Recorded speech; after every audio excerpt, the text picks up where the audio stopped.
fading to dust. Some fall for eternal sleep. Their eulogies turn into gleaming stars.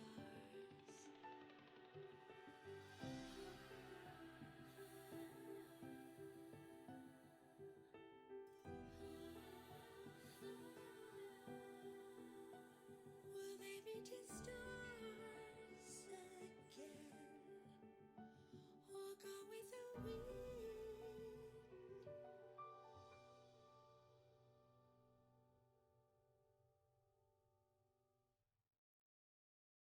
Some long for longevity before fading to dust. Some long for eternal sleep as eulogy chanted by stars. Into that serenity, their lost time forever buried. She rambled 1,000 times, a million miles searching for light. Free from the rule of death, now seems so dull.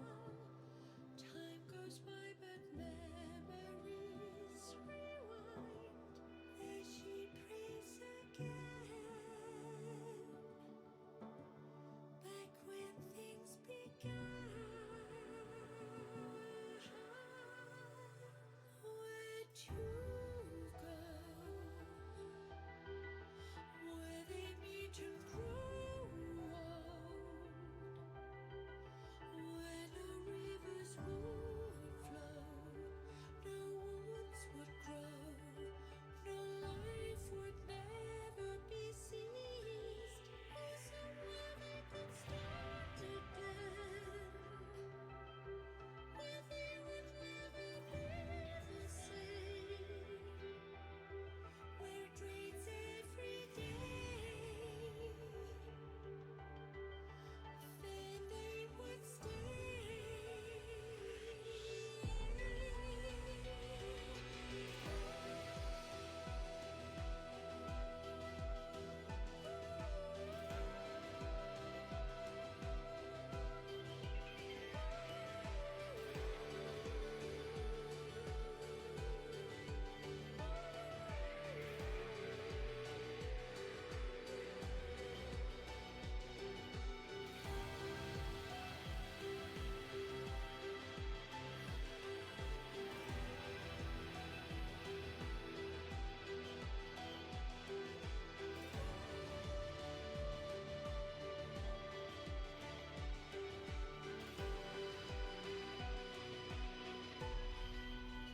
Some forsake longevity,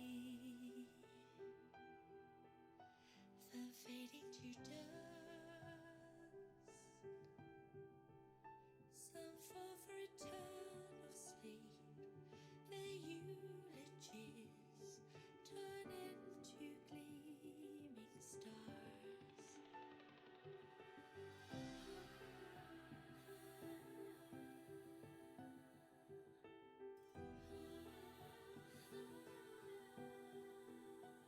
Will they be just stars again, or go with the wind?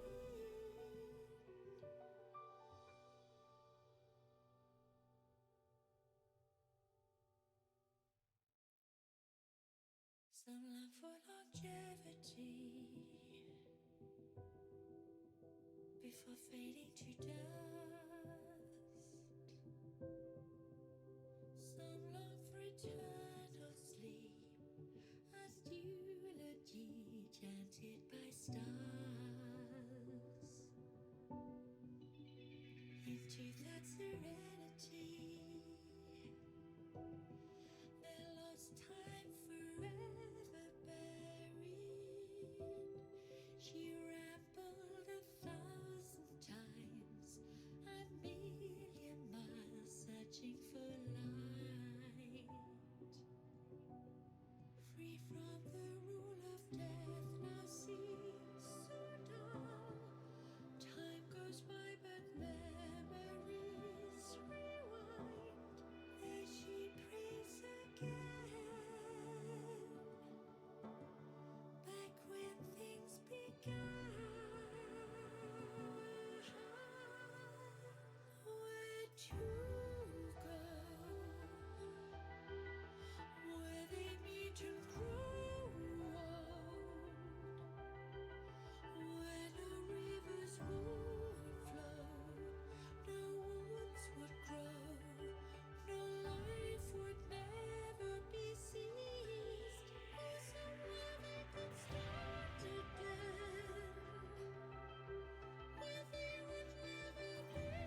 Some fall for eternal sleep.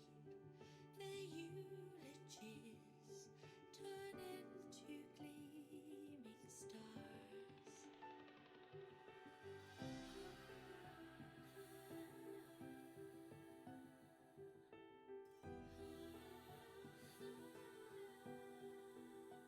Will they be just stars again, or go with the wind?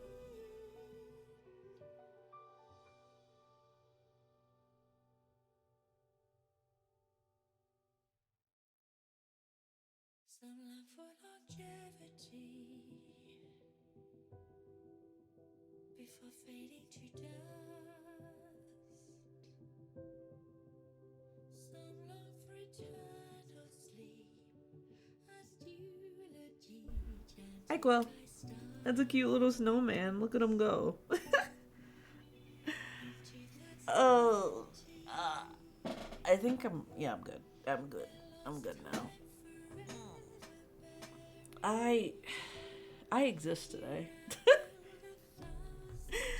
You're welcome, Quill. I feel insane. I'm so tired.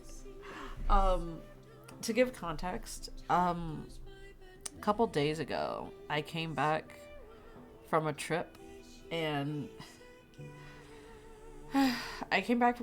then after the trip, I gained something and I lost something in that same trip.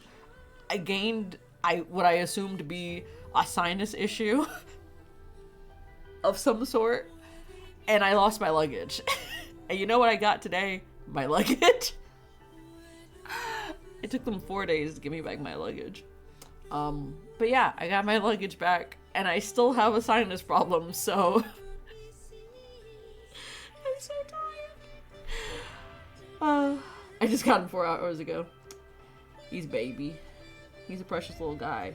I should set an alarm. He's adorable. Love him. But yeah, I have my luggage back now. Thank God. It's been a rough couple of days. I've had no, like, toothbrush, toothpaste, like, deodorant, like, bare minimum stuff, like, had none of that shit for days. Well, I used other ones that we had at the house, but I've been using Juice's deodorant. I smell like a man, and I hate it. It's like the strongest, muskiest ass scent, but it's lavender. It's lavender, but it's strong and musky, and I don't understand. It's like the worst combination of things. So, manly button. Only my armpits smell manly. Yeah, they still smell like that. It's like all of my other scents are like very like delicate and like nice and they blend together. And then there's my deodorant, which I don't know what the fuck is happening there. It's a terrible mix, but that's where I'm at. So yeah, I'm congested. I'm exhausted because I had to work today. And I worked in a candy store. And I had to stand on my feet for like 9 hours.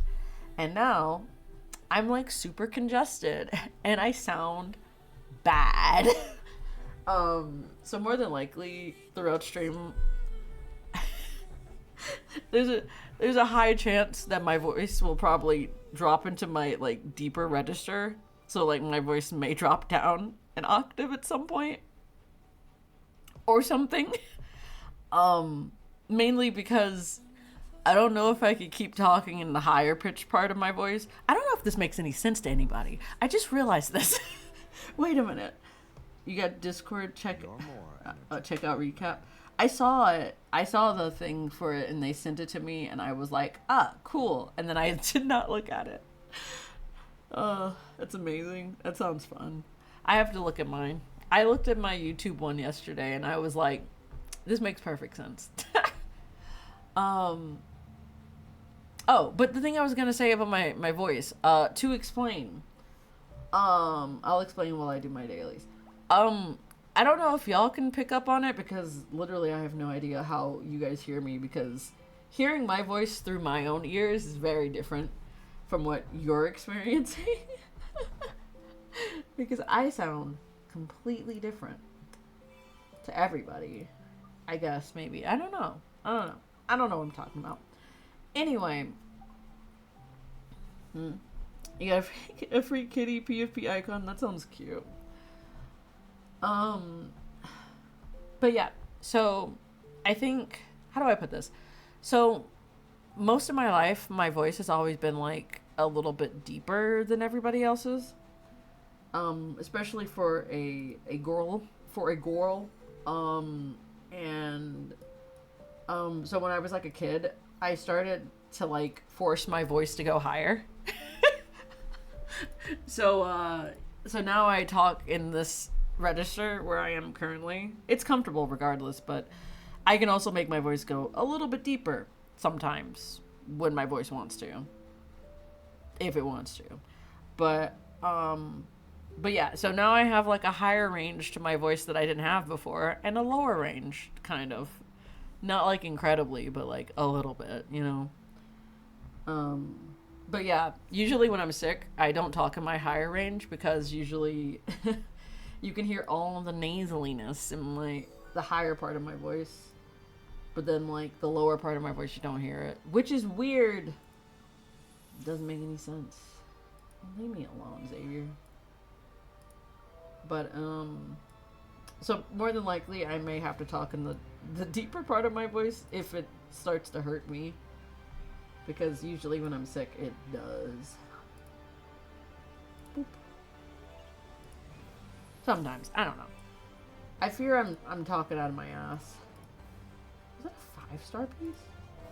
Yeah, whatever. Anyway, point is I am slightly sick and exhausted, so I'm gonna be out of my goddamn mind. No, it's enjoyable. Sick, I'm glad. I don't see a YouTube recap though. You gotta go, hold on, I can tell you where it is. I saw it on my app. I can tell you exactly where it is, because I think you have to like look for it. Actually, no, if you go into like, if you're on mobile, if you go into the where your profile picture is on mobile, you can like click on it. Well, you click on the thing that says you in the corner, and then at the top of your screen under your profile it says your 2025 recap is here. So that's where mine was. I don't know if you could see it on PC, because you probably can. I just don't know where you go look at it on PC. But yeah, so I don't know, I may end up going into like the other part of my voice for a bit, because depending on if I'm like kind of in pain from being in the higher part of my voice or not, or if I just sound weird, so I'll probably switch. It just depends. You may have to do some digging if you can't find it automatically for the YouTube recap thing. But I do have tea to kind of help with the everything.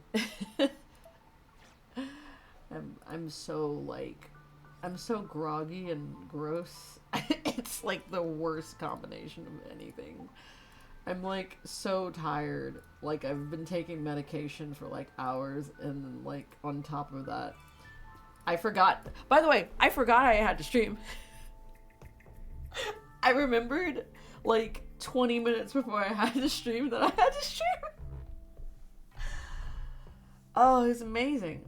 Also be warned, there will be a lot of me sneezing. So you've been warned. I say as if like I'm not about to sneeze in the next 2 seconds.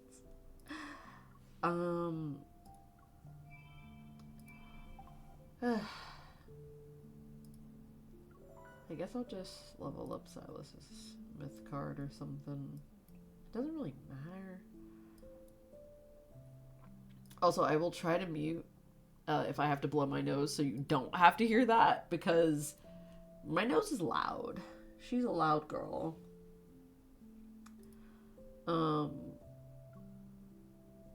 But yeah, I'll try to remember to like mute.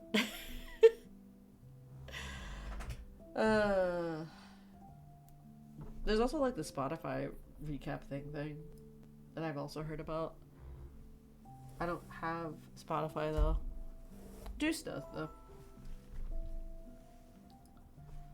And like most of his was like Epic the Musical, which I find to be hilarious.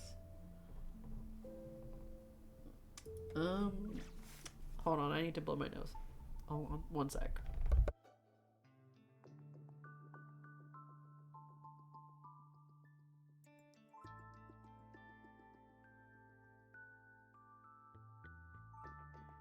That hurt my head.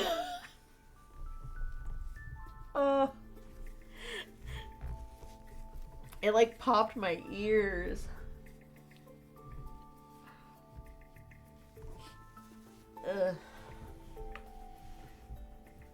feel like a sickly child. I'm definitely gonna have some soup tomorrow. But yeah, so my day has been rough. But I got some free chocolate, so it's fine, I guess. Got some free chocolates. I didn't get any tips today, though, sadly to say. Would have been lovely if I got a tip or two, but no. No tip for me. Also, for people who work in retail, because this is like the first time I've ever worked in retail during like the holidays. Is it normal for people to just say like Merry Christmas to you? Like, even though like Christmas isn't for like another 2 weeks?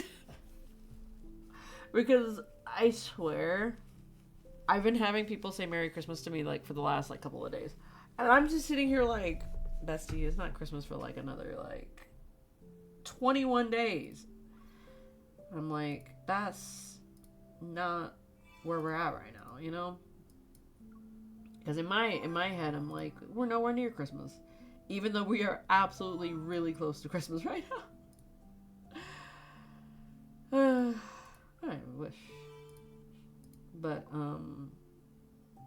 alright, wait, did I finish my dailies? Because I'm currently dicking around.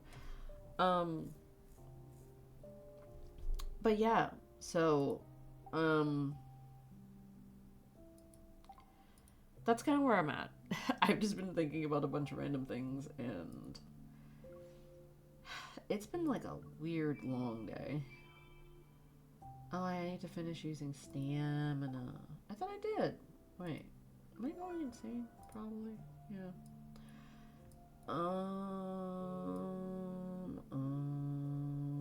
You.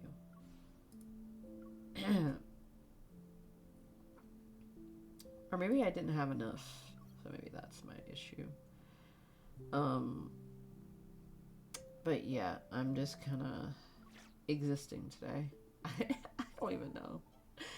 I'm at a point where I'm just like, man, I exist, I guess. Which is an insane situation. Oh wait, I'm being silly goose. I didn't get the items. I'm being silly. God, I'm going insane. There will be many mistakes today, by the way. Just so you know. I will be a little bit more goofy than I normally am because I'm a little sick. I'm a sick little guy. And I meant to use that. Hello? Okay. Oh. Okay. There we go. You get a level up. Thank you. Okay. I'm so freaking close. Anyway. Give. Alright. Also, well. Indulge yourself to your heart's content. Shut up, Sylus. Alright, let's see what I can get from today's attempts. Potentially. Oh, I have to do both of these. Ah, I see. That's how they get you. Alright. Someone is following us. It might not be a human, but there's definitely a malicious intent. How did your Durin pull went? Terribly! I pulled a Chi-Chi. And after pulling a Chi-Chi, I ran out of pulls. So I did not pull a Durin yet. But probably later this week on Saturday, I think it is. I'm going to try to... Well, I'm going to do the Archon quest. And that's probably about it. I'm probably going to do the Archon quest to, like, get some more gems. And then I may do some more pulls depending on how many pulls I need. Or how many pulls I have. And if, well, see, I don't know whether or not if I'm pulling, or I don't know whether or not if I'm streaming Durin's, like, story quest, because apparently it takes 5 days in real life time, which is dumb. But, since it takes 5 days, I don't think I want to try to stream that. That would be hard. That would be hard. It would be horrible. But yeah, have not pulled Durin. I have a guarantee for him now, but I just have to keep pulling until I get him. That's where we're at. I don't even know how many pulls I have to actually getting him. Probably not that many. Also, I'm sick. I got something. I got something going on with me, and my nose is all snuffed up, so I probably sound bad, but it's okay. I'm here, I have tea, and I'm gonna do the rest of this myth. Ow. Ow. I dropped some tea on my foot. Anyway, I'm fine though. Durin did not come home, not one bit. And then, like, Chi-Chi was on an early pity too. That was what made it worse. I was just like, man, I got like an early pity. It was like 30 pulls, I think. And then I didn't even get Durin. So like my pity's probably like 20 or something. It's very low. Honestly, if push comes to shove, I will buy Primogems like next week. I will suffer and buy and spend money on Genshin. What do I have on my face? What is happening here? Chi-Chi said you're gnarly today, but you got me. That's so funny. Just watch my YouTube recap. I will say it's kind of skewed because I made constant accounts because I forgot the password, but I could summon looking at this. That's funny. Understandable though. Malicious intent. Should we deal with it? What are we doing? It's a monster holding a magical lantern in its mouth. Oh? What am I to do here? Am I finding these little guys? Oh, I'm finding the little guys.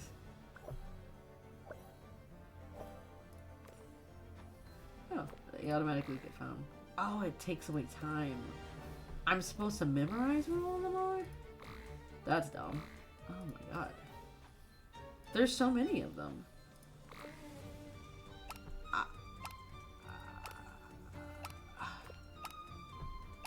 I'm not gonna win this. Yeah, there's no more. Ah, the other two was there. That's dumb. Hold on, I gotta redo that. I didn't realize I was supposed to be paying attention. Hold on, let me try that again. Alright, try it again. I gotta lock in for like a second.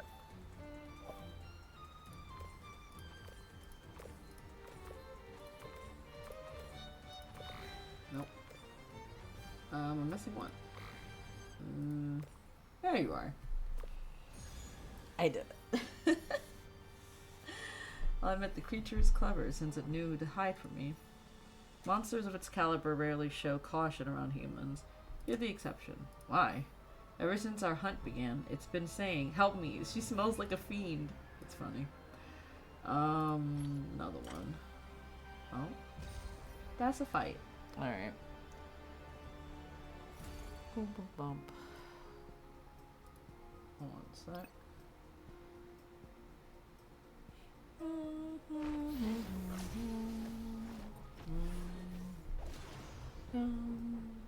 But yeah, I think for I can tell you what my like top songs and stuff were for YouTube, because it was surely something.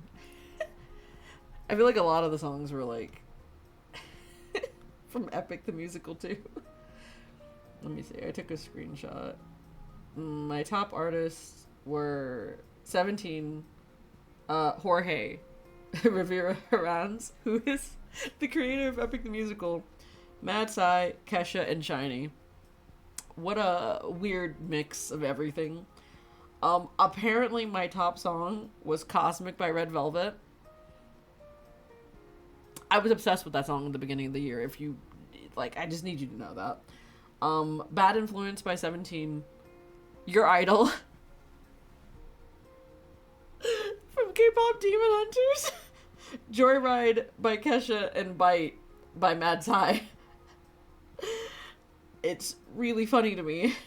Because, what? Cosmic is super good. That's why I was playing it like a fuck ton earlier this year. It became like a song that I just played like over and over again. It doesn't smell appetizing. Oh, I actually have to...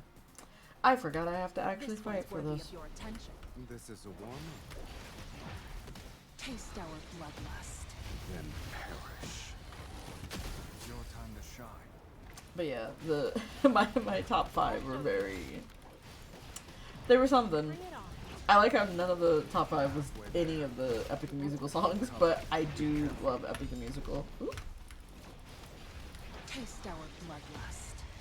Then perish. It's your time to shine. Oh, Through hit him with blood it. and bond. Mine is Pokemon Persona and the F series and Digimon. Everyone who receives your gifts.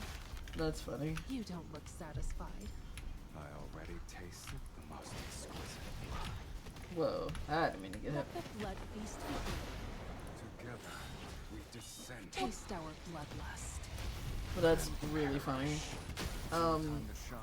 For like the top games that I had, apparently my top game, for some reason, but I think it was just because it was like earlier in the year, was Poppy Playtime. The funniest shit ever. Because Taste our it's bloodlust. just like, I definitely watched at least one, if not 2 playthroughs of Poppy Playtime Are you up for in like the beginning of the year, and I was just like, man, I didn't even remotely think that would affect me.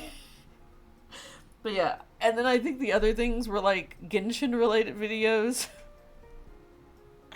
And I'm trying to think like what one of the other thing was. It was like you watched a lot of music videos, and I'm like, damn straight. How does YouTube check that? I have no idea. I mean, I assume it has to do with the algorithm, because like algorithm knows a lot of things. Oops, let me rearrange this. I assume it's just because they can see what you've been like watching. They know what you've been looking at.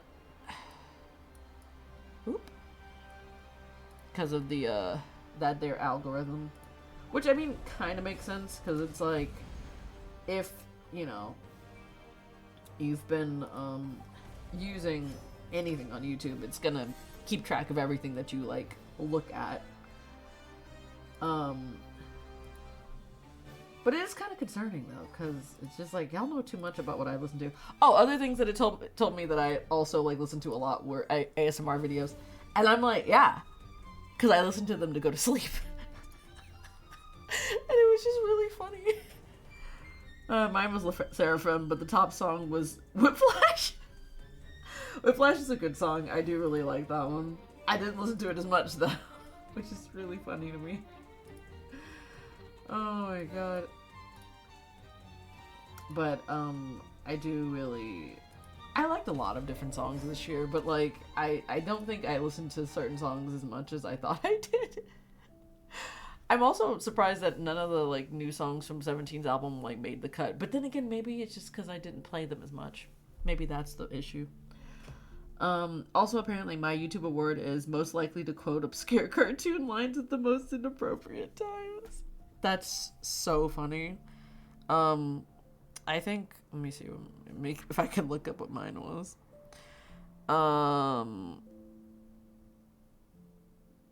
Let's see. I don't remember. Let me see. I took like screenshots of certain things, but I did not take a screenshot of that. I don't think I got any awards. Big sad. Famous by All Day Project was in my top 5 song. Do I know this song? I feel like I don't know that song. I know who All Day Project is, but I just don't know that song. I don't ever comment on YouTube or say obscure cartoon lines, so I'm confused. I have no idea where they got that from. But hey, don't mind doing it here.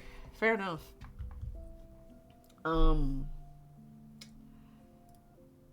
Should I? Yeah, let me do a thing.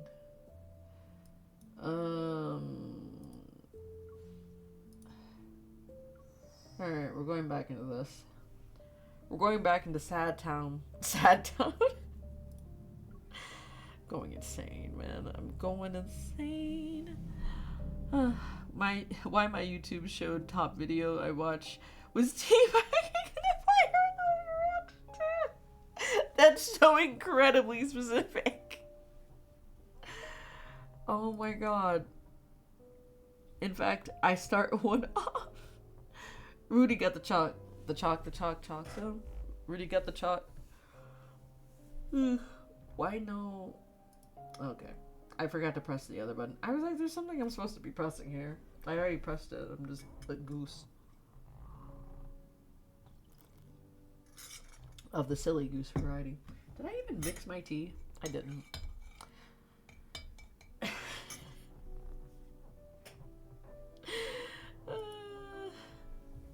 But yeah, I don't know. I think it was kind of random and weird. Like all the stuff that I got. I was just like, they were like, you watch so many FNAF videos. And I'm like, what are you talking about? I was like, I've watched. Like, the only thing I think I watched this year that was FNAF was, like, Secret of the Mimic. And that was, like, early this year. Oh, my God. I had 74,000 minutes listened on Spotify. That's so much time. That's an insane amount of time. I don't even have a Spotify, so I can't even check something like that. Let me see. I feel like this one was random and weird, but it was funny. I wanted to see what else they had.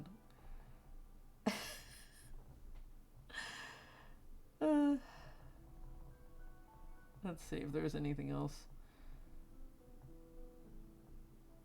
Yeah, this is the gaming thing and all that stuff.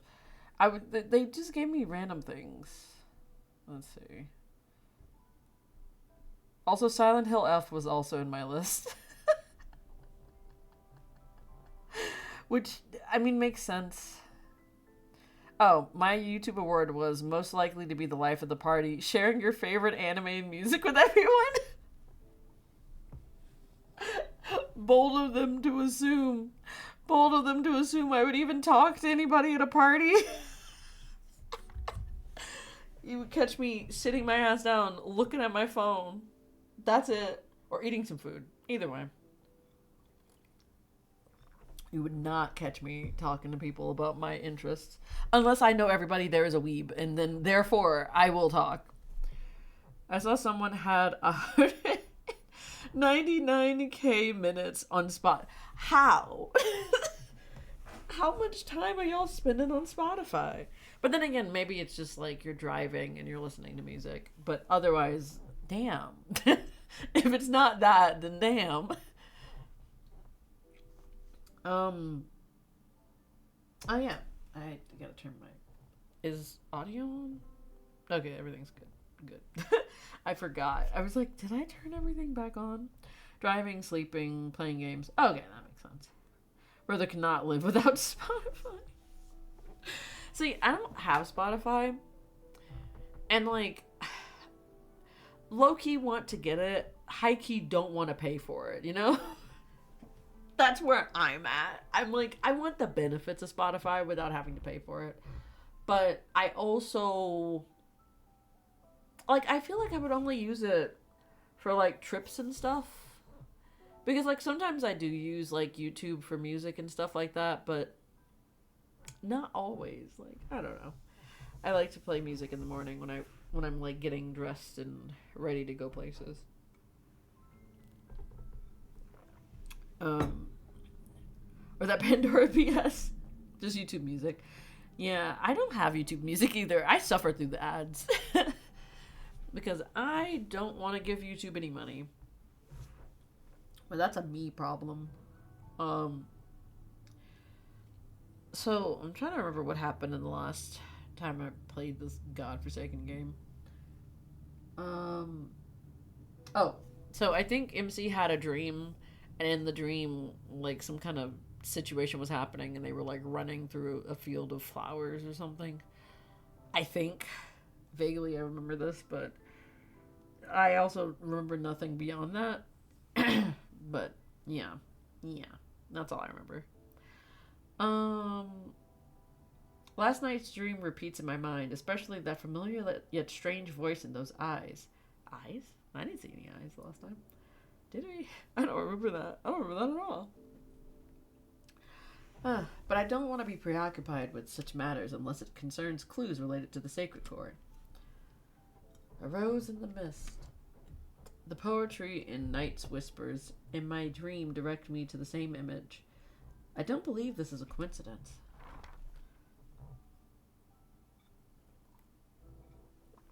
What was that? Okay. Oh, that was the book. When dawn's light begins to touch the world, I'm already at my desk. I carefully examine the fragments of ancient poetry. The spaces between verses are hiding incantations? My fingers trace the faint magic... Brother, I can't read that fast. Residue hidden within the pages. I follow the patterns of verse breaks and rhyme schemes and the irregular arrangement of ancient grammar. The fragmented incantations are pieced together to form a map. Sauron lived decades ago. This map must be from that era. Has the world changed that much in decades? But I guess that can happen. I don't know. I stand, approach the bookshelf, and search through my collection of maps depicting the royal capital. I must identify the exact location. You're already awake. I guess yesterday didn't leave you that exhausted. Shut up. You've just appeared before me and you're already pissing me off. It's really loud in my headphones. Anyway. Watch your tongue. More sarcasm means I'm more likely to let you starve. My lady, may I come in to clean? What kind of threat is that? You're not the only one with flesh and blood. You won't target innocent humans, would you? I warn him with a look as I tell the maid to come in. My lady, when I was arranging the bed before, I was worried you and the Count... Girl, what? What are you trying to say here? I glance at the messy bed, then I force myself to smile as I link arms with Sylus and lead him out of the bedroom. We're just not going to talk about that. Maybe Sylus hear you tell him to shut up and Durin didn't come home. I told Sylus to shut up so much, that's true. Durin didn't want to come home because, I don't know. I didn't have enough pulls for Durin. That was the issue. Also, hold on one sec. I have to blow my nose.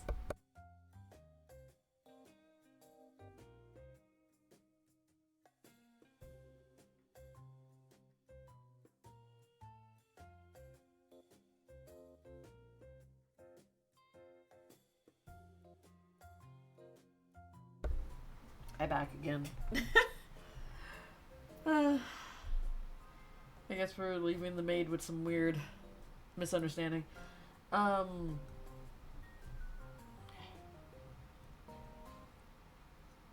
lady, my lord, This is a painter who specializes in aristocratic portraits.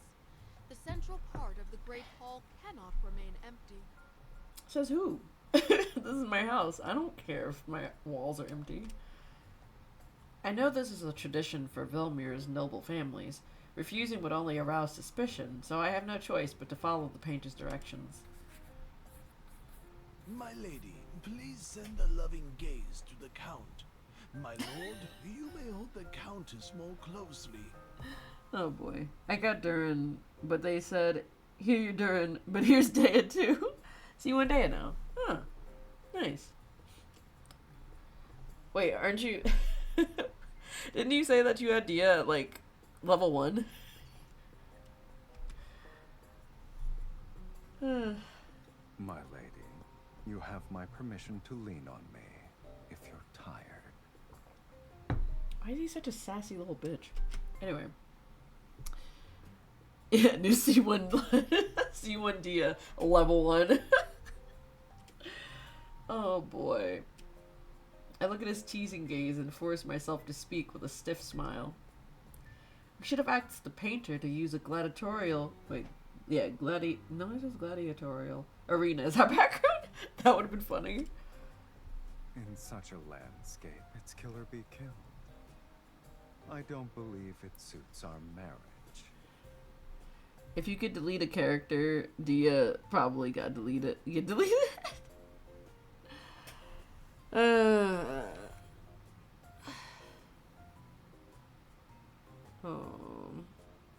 I gotta text the juice.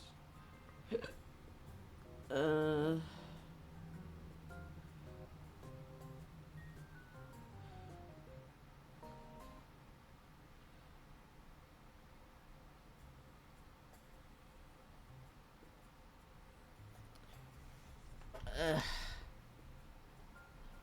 so annoyed. Anyway, it's fine. I'm fine. I don't know if Dea would get deleted. I feel like there's other characters that may be worse than Dea. Potentially. After all, not even death can sever our bond. Look at this man. I love this man, but he annoys the shit out of me. He makes me want to fight him all the time. I can feel the passion in your gaze alone. It's rare to Did you meet a jump lively off to couple. her death, bro? I will ensure your portrait captures your essence perfectly. Probably so. Probably so. You're right.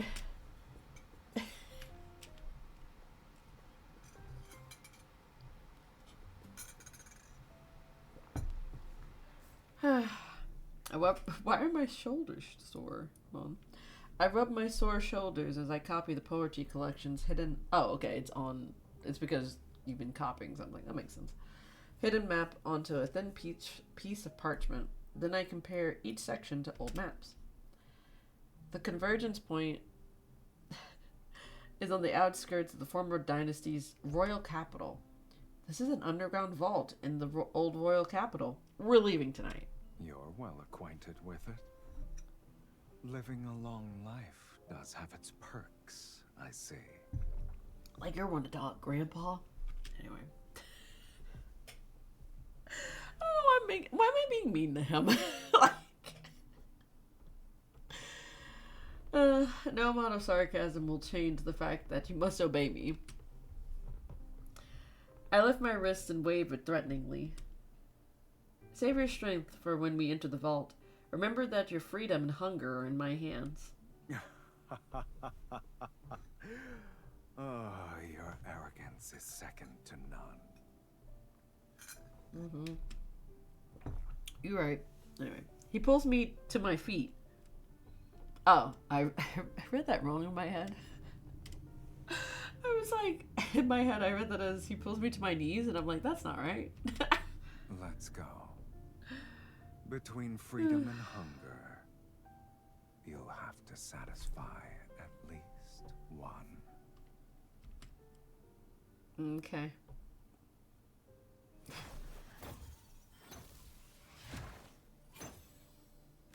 What are we doing? The entrance to the ancient royal capital's vault has been sealed. I'm not surprised. Its wards are stacked upon one another to serve as an impenetrable barrier. I use the incantation I decoded from the poetry collection to break through several layers. Sylus impatiently waves his staff and tears through the final seal. Nice. You hate him because it took you 100 pulls to get him? You right. You're so right. It's more than 100. It was almost 150. It was 149 pulls. That bitch came home 1 pull before I got the crate. Like an asshole. It's fine, though. It's fine. I'm okay. Anyway. A hidden stone door slowly opens. Behind it is a painting laying on the ground. At its center is a small path entwined with wild grass and overgrown with roses. In the depths of the mist, a lone figure walks into the distance. It matches my dream. Sick. The painting and images from my dream come to life. It's as if flames wrapped in thick smoke might erupt from the ground at any moment. Don't let it affect you. Oh, it's just doing that to me? I'm the only one seeing this? Is it an illusion? Sylus taps the canvas with the staff. It's been infused with energy and appears to contain a seal. That'd been neat. This game a bit too much info. Sometimes. The crazy thing is, I haven't even experienced an actual sex scene in this game, so I fear that's gonna be, like, way too in-depth. In comparison to this. Which isn't even remotely that in-depth in comparison to probably that. I fear when that day happens. Anyway. You already said this. If it's a glyph, we should be able to decode it. One end of his staff begins to glow with a crimson light, and it reveals the faint outline of a glyph under the painting. Layer by layer, the glyphs appear in sequence, but just as they're about to connect, they stop. It won't open. We'll need to utilize a specific method. Boo. Why do you sound like you already know the answer? Oh? Fluctuating energy in a place like this. What? What? Subtle ripples put me on alert as several figures burst in through the stone doorway. I can sense their murderous intent before they cast their spells. You won't escape this time. Okay, mage. Do I actually have to go fight? No, I don't think I do. Several lightning bolts fall. We got lightning bolt now? The cracks on the ground are reminiscent of a spider's web. That's cool. And dust fills the underground vault. Strange. I made sure to cover my trail. How did they find me so quickly? I thought you'd be more secretive after succeeding at the auction. I didn't think you'd be so proud that you couldn't hide yourself properly. I recall the tracking spell Sylus secretly cast at the auction. You again?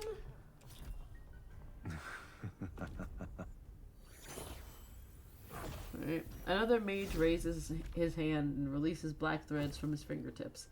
I'm forced to set aside my anger to focus on the fight. Are you going to stand there and watch?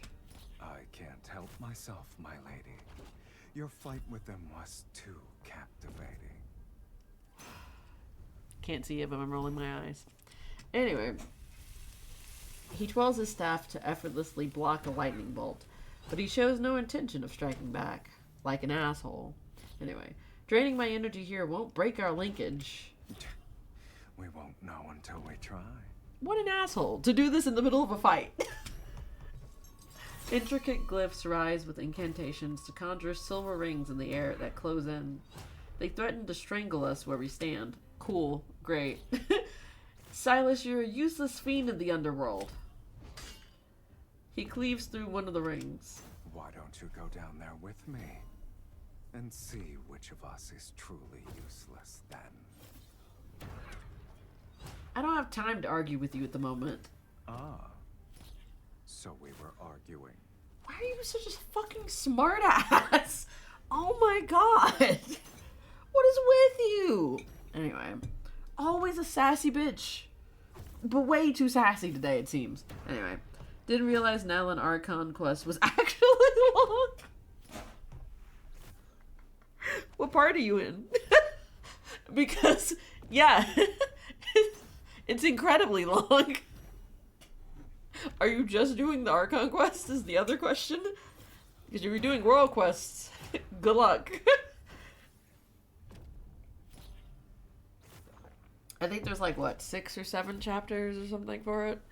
I thought I had like 4 chapters. No. It's definitely like 6, I think. Or 7. I've lost track. I don't remember. But it's definitely a lot. And each chapter is like at least 4 hours, if not more. I'm on the 4th, I think. Okay, so you're like almost to the end. Almost, kind of, sort of.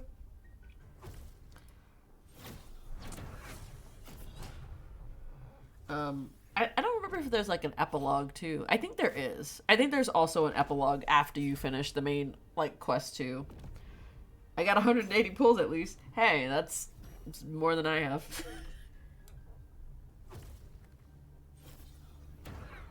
Also, that's a crazy amount of pulls to just get.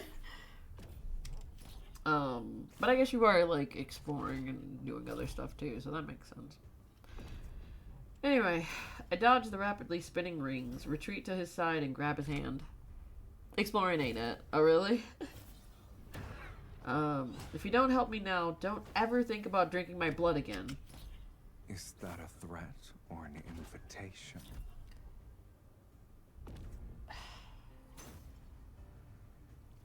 Squinting at this man. Anyway, it's an order. Eliminate them. As you wish, my dearest wife. Shaking my goddamn hand. Anyway, the shadow beneath his feet begins to stretch and twist. A crimson light shines from the depths of his gaze as black-red mist surges from his staff. I thought Nantland then Fontaine, the Archon quest? No. Oh, okay. Wait, so you did Nantland and Fontaine? Or you... Wait, so did you do Nantland before Fontaine? Wait, you can't do that, right? Maybe I read that wrong. I feel like I read that wrong. Anyway. Amongst the mages, his movements are graceful yet ruthless. Our opponents can't cry out in surprise before they collapse between flashes of blood-red light. Sick.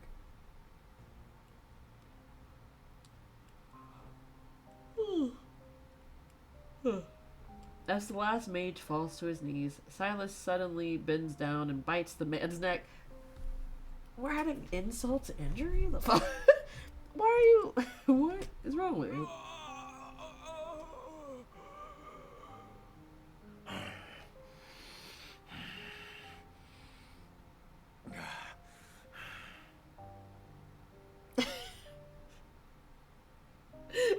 That was a silly question. Hold on. I just want to know. You can save that? You mean to tell me you can just say... You can literally save him just biting? The sounds of him biting?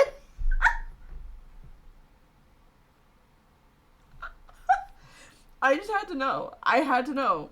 I did, yeah, just had to know. That's so funny. Oh my god. Blood overflows from the wound. Well, yeah, yeah. The man doesn't even have time to struggle before dying. Well, at least he died fast. Anyway. Noticing my frown, he wipes the blood from the corner of his mouth with a silk handkerchief. Jesus. And calmly walks to the next mage. Are you just gonna drink everybody's blood? Also, why did you waste that guy's blood, though? Like, you just let him, like, bleed out for no reason. Your furrowed brow reminds me of an intricate glyph. Can you blame me, though? I haven't eaten in days. If this continued, the Archfiend's sovereign would have become the sovereign of hunger. Okay. He picks up another unconscious mage. Your blood is special. One sip is worth half their lives. But since you're unwilling, I'll have to make do. I'm trying to do the math. I'm like, so wait, 2 sips is worth somebody's life? 2 sips? That's a lot. That's 2 sips of her blood? But I guess it's because she's also immortal too, question mark? I don't know if that has any effect on the blood, but... You lured in these mages for that? Deadass?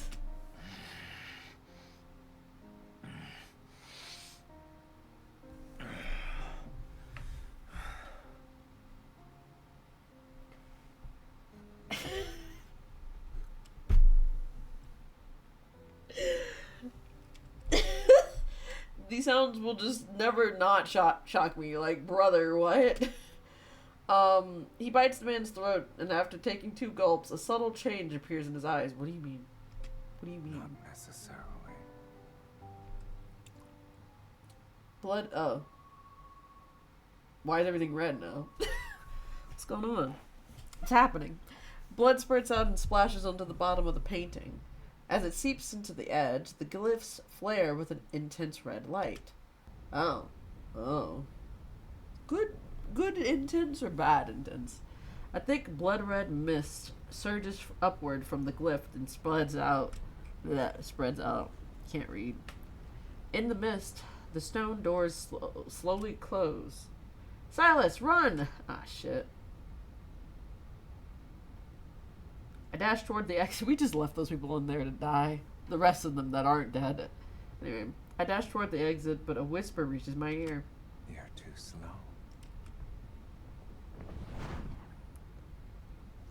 Embracing me from behind, he unfurls his silver wings and flies away. He breaks through the ceiling to reach the night sky.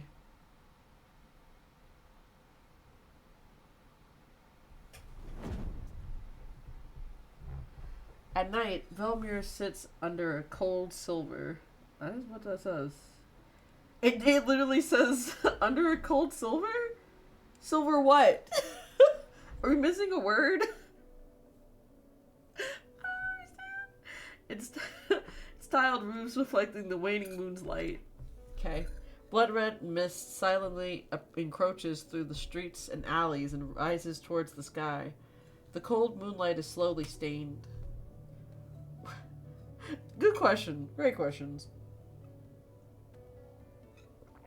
Why is there suddenly a blood mist, though, is the other question. Anyway, what would this blood mist do to Velmer's people? I don't know. You're willing to do whatever it takes to enter the sacred core. Yet you worry about strangers. Yeah, but, like, they didn't deserve to die, I guess. I don't know these people. I don't know if they were good or bad. Anyway. Despite his sarcasm, he holds me more tightly. Okay. Sylus, you never actually asked me why I want to enter the sacred core. Countless people wish to rewrite their lives. You're not the first, nor will you be the last. Okay. What about you? Do you wish to do the same?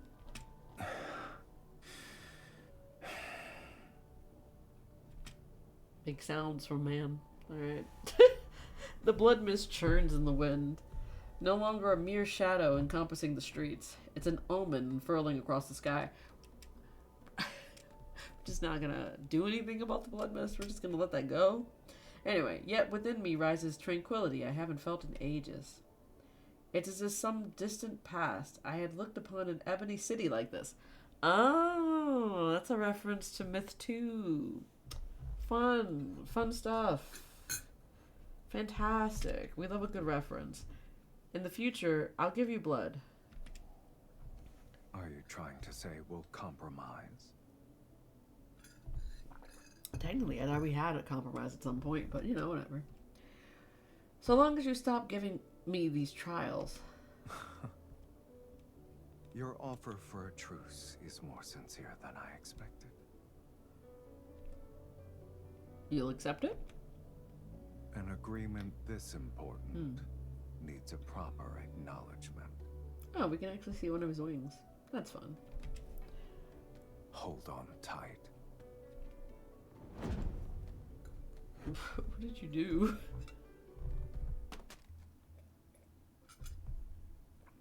Sylus lands on our residence's rooftop with me in his arms. The wind lifts his cloak and the hem of my clothes.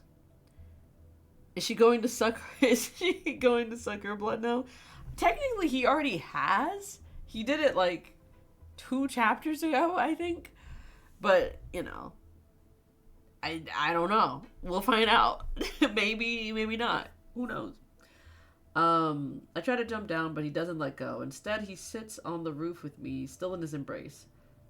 It's an impressive thing to do while standing, but you know, and holding somebody.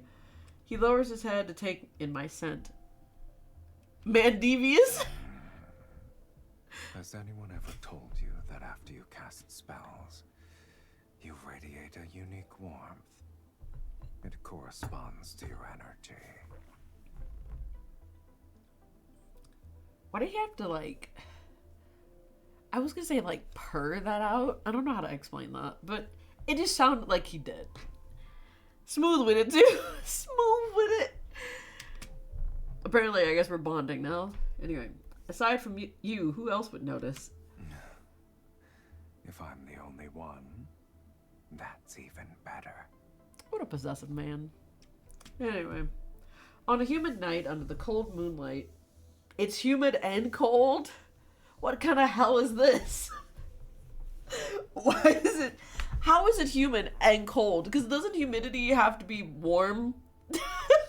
Wait a minute. I'm confused, but alright. He slowly lick... I'm sorry? I stopped in the middle of the sentence and I didn't even finish it. What do you mean he licks your cheek? What? It's not even like she's bleeding. He's just doing that. Too much info. It has to be detailed because they don't want to fucking show that.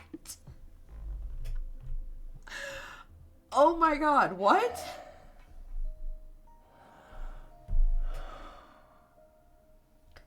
The warmth of a spell's embers on your skin is enchanting. I'm trying to get over the whole licking my cheek thing. What are you, a dog? What is happening? Oh my god, what is going on? His moist breath. I don't want to think about... No. Moist? Anyway, moving on. His moist breath travels down my cheek and neck. I don't like the word usage of moist for this. Like, I understand that it's his mouth, but like, how is his breath moist? That's the only concern I have. His lips brush against my wrist. Okay. And a smile forms on his face. Didn't you already... I flew across half the city while carrying you. Even fiends know what exhaustion is. As we've discussed before, formal agreements require a proper acknowledgement to be finalized. What kind of acknowledgement is this? I don't know, girl. He's been weird for like the last couple of chapters. I don't know. Girl, I'm scared now. Like, I don't know if I want to know what kind of acknowledgement. Despite my internal skepticism, I don't pull away. Since you've agreed, let's sign it. Confused still. Anyway, men pulling out all the stops now. With my power, Oh. you shall tear open fate's gates. Oh, we're making like a pact. Okay, that makes better. That's a better visual than I thought it was gonna be. Maintain my invincible form. I thought it was gonna be something worse. I thought it was gonna be worse than that. Okay. His warm lips gently pressed against my wrist. The moonlight will be our witness on this night, at this hour.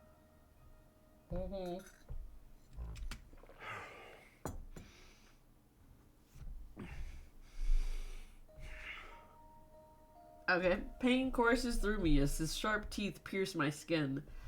I shudder as a strange tingling sensation spreads from the wound to my fingertips. His fingers graze my palm. They move in tandem with his lips and teeth as he sucks my blood. I've never wanted to know how vampires suck blood. I've never wanted to think about it too much, you know? At any point in time before now. Anyway. It's meticulous and slow as if he's savoring a rich, exquisite elixir.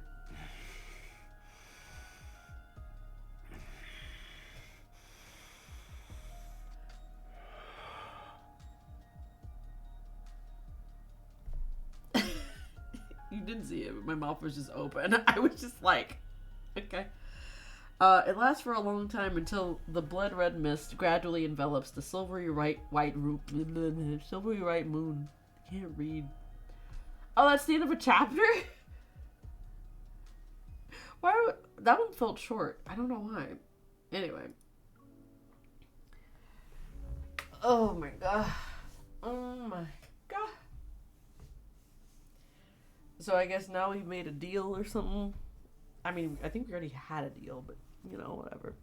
Potato, potato. I'm gonna blow my nose. Be right back.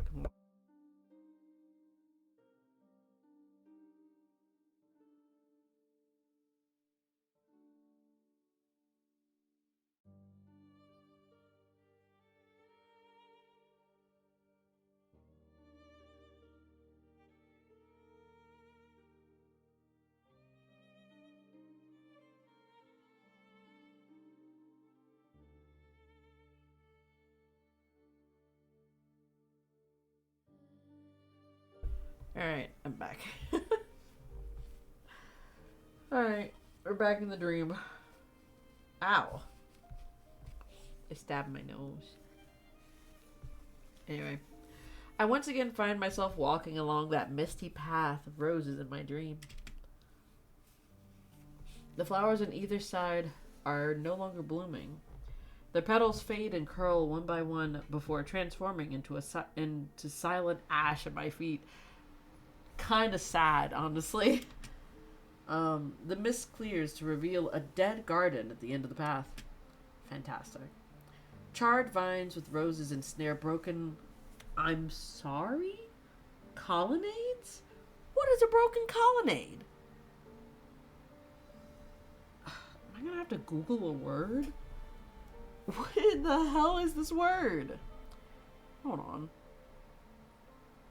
'Cause now I have to know. They're bringing out big vocabulary words that I've never heard in my fucking life. What in the hell is a colonnade? A row of columns supporting a roof. What? Or it's a row of trees or other tall objects. It's probably the second one. Alright. Okay. They're akin to memories that lost their life yet refused to fade. Looking up... Oh my god. I see Velmir. Velmir. Can't read. It's no different from a hanging scroll peeling away. Its colors fading layer by layer until everything dissolves into gray mist. Fantastic. Roses bloom again. Will you remember who I am now? I want to remember you. I want to remember you, but will you still be the same when the time comes? So long as our souls remain unchanged, we'll surely.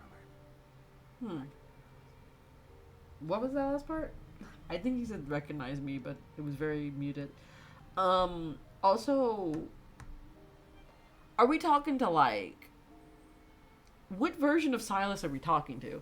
Because I don't think it's the Sylus that we're currently with. It's not Vampire Sylus, I don't think. It'd be really interesting if it's just, like, if it's, like, Dragon Sylus or, like, Future Sylus. That'd be interesting. Or current day Sylus, I guess is the better way to put it. Anyway. That'd be an interesting thing, but I don't know how that would work. Or why that would happen. Then again, dreams are weird, so... I wouldn't put it past the dream to be that fucking weird and cryptic. Can't read right now. I'm wiping my glasses. Because I can't see for nothing right now. Alright. I open my eyes to find blood red sunlight filtering through the gaps in the curtains. There's a thin layer of eerie mist in the bedroom. Was that a dream? You're awake. I thought. Huh? I try to sit up, but the arms around my waist tighten. Why are we in the same bed? You weren't in this bed before. I'm pulled back against a firm chest. You release me. Who said you could sleep here? When did you change outfits? Where were you hiding this other outfit? Man pulled out a whole ass robe out of nowhere. Like, I know you're like a fiend or a vampire or whatever the fuck, but I don't know you're a magician. Anyway. Alright, his annoying arms ignore... Wait. His annoying arms ignore me. There we go. And make me face him. You slept so soundly last night that I couldn't wake you up. If I wasn't a kind gentleman who carried you back to your room, you'd be sunbathing on the roof. I need you to know I was like making faces at him. I just need you to know that. You can't see it, but I was doing it. Anyway. Worry not. When I walked in, What is going on? for that you were exhausted from dancing. So, Rosa. Suspect anything. So currently, to give you the long story short is what is happening. This is Sylus. This is one of the 5 husbands that you can have in this game. It's a dating sim called Love in Deep Space. You get to date boys, and interestingly enough, you have like pasts with the boys that you don't remember. So currently, I'm playing one of the myth cards that's like one of Sylus's backstories. So like in his second backstory, he was a dragon, and now in his third backstory, he's like a vampire. It's kind of complicated because he also still has like traits of a dragon because he still has wings. I don't know, but yeah, he's a dragon, but also with like a vampire. It's kind of complicated, but I'm playing through this so we can see how it ends, because it's gonna end with one of or potentially both of us dying, because that's how timelines work in this game. MC and their love interests always die. At least one of them does usually. I was wondering why there was a buff Asterion on the screen. He does kind of look like Asterion, but like with longer hair. But yeah. So MC just woke up in bed to find out that he was in the bed with her, which she didn't know about or remember. So it was really funny. So we're dealing with that now. That's where we're at. But yeah, this is gonna end up being sad at some point, but we haven't gotten to the sad yet. We're like halfway through. I'm interested to see how this ends though.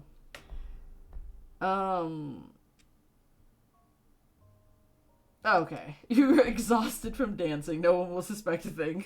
It's funny. Are you saying I should be thanking you for your thoughtfulness? Damn, they die every time? So, okay. So all of the myth cards are like previous timelines. So basically fate has made it so that they can't be together, at least not in the past. But however, in the current timeline that we're all in together, with you and all the 5 love interests, in that timeline, you get to be together and alive with your love interest. It's a weird situation. So, like, you get to, like, be alive with them in this timeline, but in all the previous timelines, somebody's died. Like, for Sylus's first or second myth, in his second myth, he ends up killing himself. It's kind of complicated, because he basically forces MC to kill him. It's a whole situation. And so she ends up murdering him by accident. And so I think in this one, we're both gonna die together, from what I've seen from the trailer. So we're both gonna die. But usually it's always one or the other. Sometimes it's both, but most of the time it's usually one or the other. Just depends on the situation. But yeah, basically we weren't destined to be together. It's a whole situation. And so now, in the current timeline, we can finally be together. after God knows how many timelines, because we have no idea how many timelines we've been through. So far, it's been 3. So this is the 3rd one. Who knows how many more there's gonna be. Damn, I know, right? It's a crazy time. But yeah, but every time they always fall in love with us. Interestingly enough, apparently I think all of the love interests remember their timelines, like the past lives that they've had, but not like the MC never remembers. So she knows nothing about her past, but she has like weird moments where she recollects things, or like her soul knows things, but she doesn't know them. It's complicated. It's super complicated. I don't want to try to explain. But yeah, it's kind of chaotic. So like, I think all the boys remember their timelines. I don't know. But like, she never remembers anything, which is tragic, because ideally when they meet her again in the current timeline, they're all like disappointed because she doesn't remember them, but they're all like madly in love with her, and they've been in love with her for like centuries. It's awful. It's just really bad. It's the worst type of slow burn. And so like they have to re-meet her again and then like get to know her again in this timeline. Also, in this universe, I'm also a hunter. Crazy stuff. Yeah, I'm a hunter, and they're all different people doing various different things. Like, normally in the regular timeline, Sylus is he's like low-key a mafia boss. Kind of complicated, but he runs a place called the N109 Zone, which is like a very bad place where a lot of bad things happen. He's in charge, has a lot of money, does a lot of shady shit, probably has murdered a lot of people, but I fear most of the love interests have murdered a lot of people. It's not surprising. I feel like everybody has at least murdered one person, whether that be in-game or not. Like, they've definitely done it. Anyway, chaotic. That's where we're at. What are we doing now? Hi, Sylus. I don't know if there's anything else I need to explain about Sylus, but Sylus and MC have a very, I would say, playful relationship. They're very much like, they're the type of people who would like fight each other, and somehow through them fighting, they would like get aroused and then have sex, which is a crazy jump, but it could happen and probably would happen. And that's just how their relationship is. Because they're just like that. I don't know how to explain, but it's just, they're a weird couple.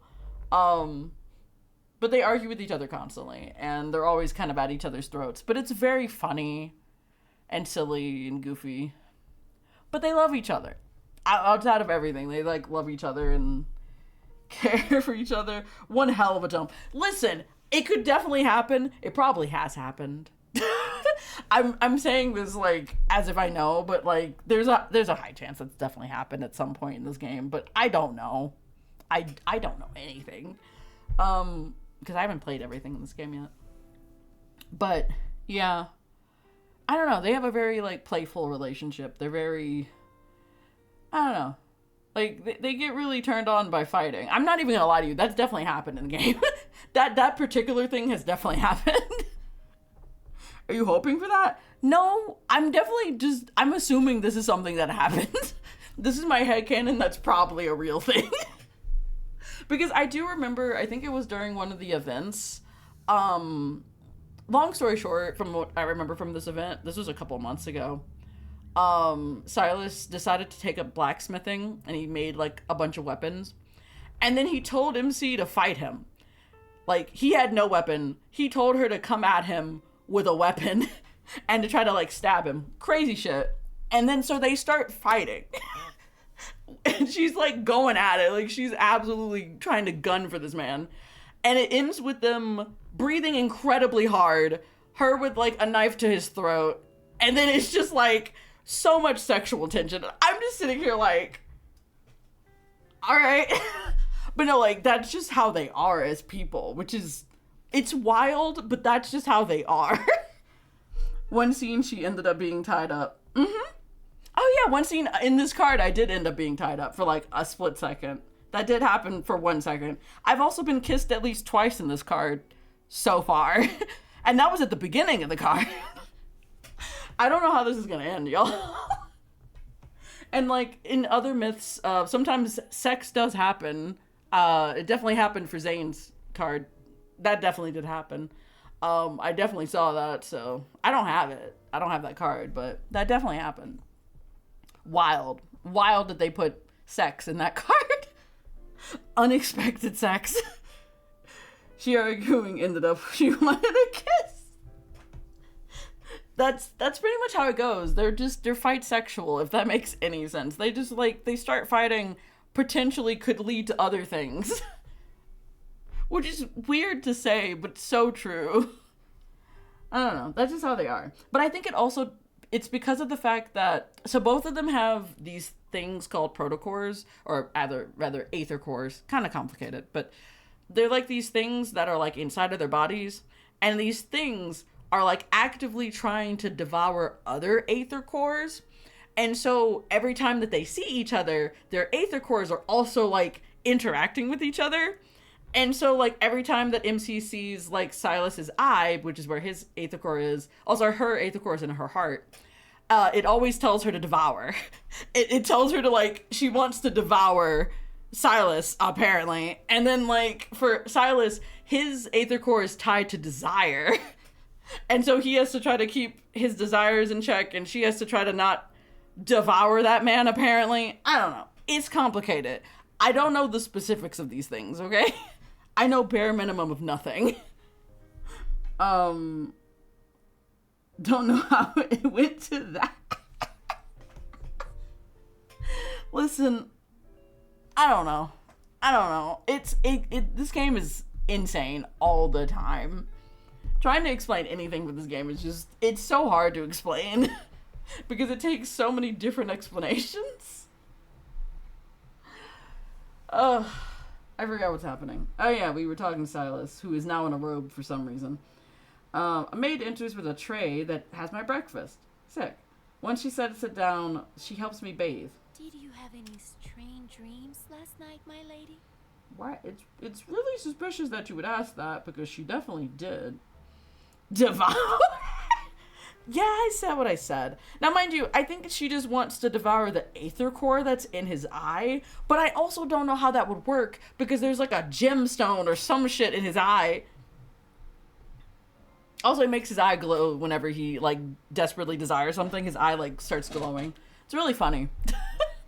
And it only does that, like, sometimes. Like, it doesn't do it all the time. But yeah, she's trying to devour him, and he's desiring her. It's a whole thing. Which is why they're always, like, fighting with each other, and also always at each other's throats. It's such a complicated relationship. But they love each other, and Sylus deeply loves her. Like, he absolutely, like, adores her.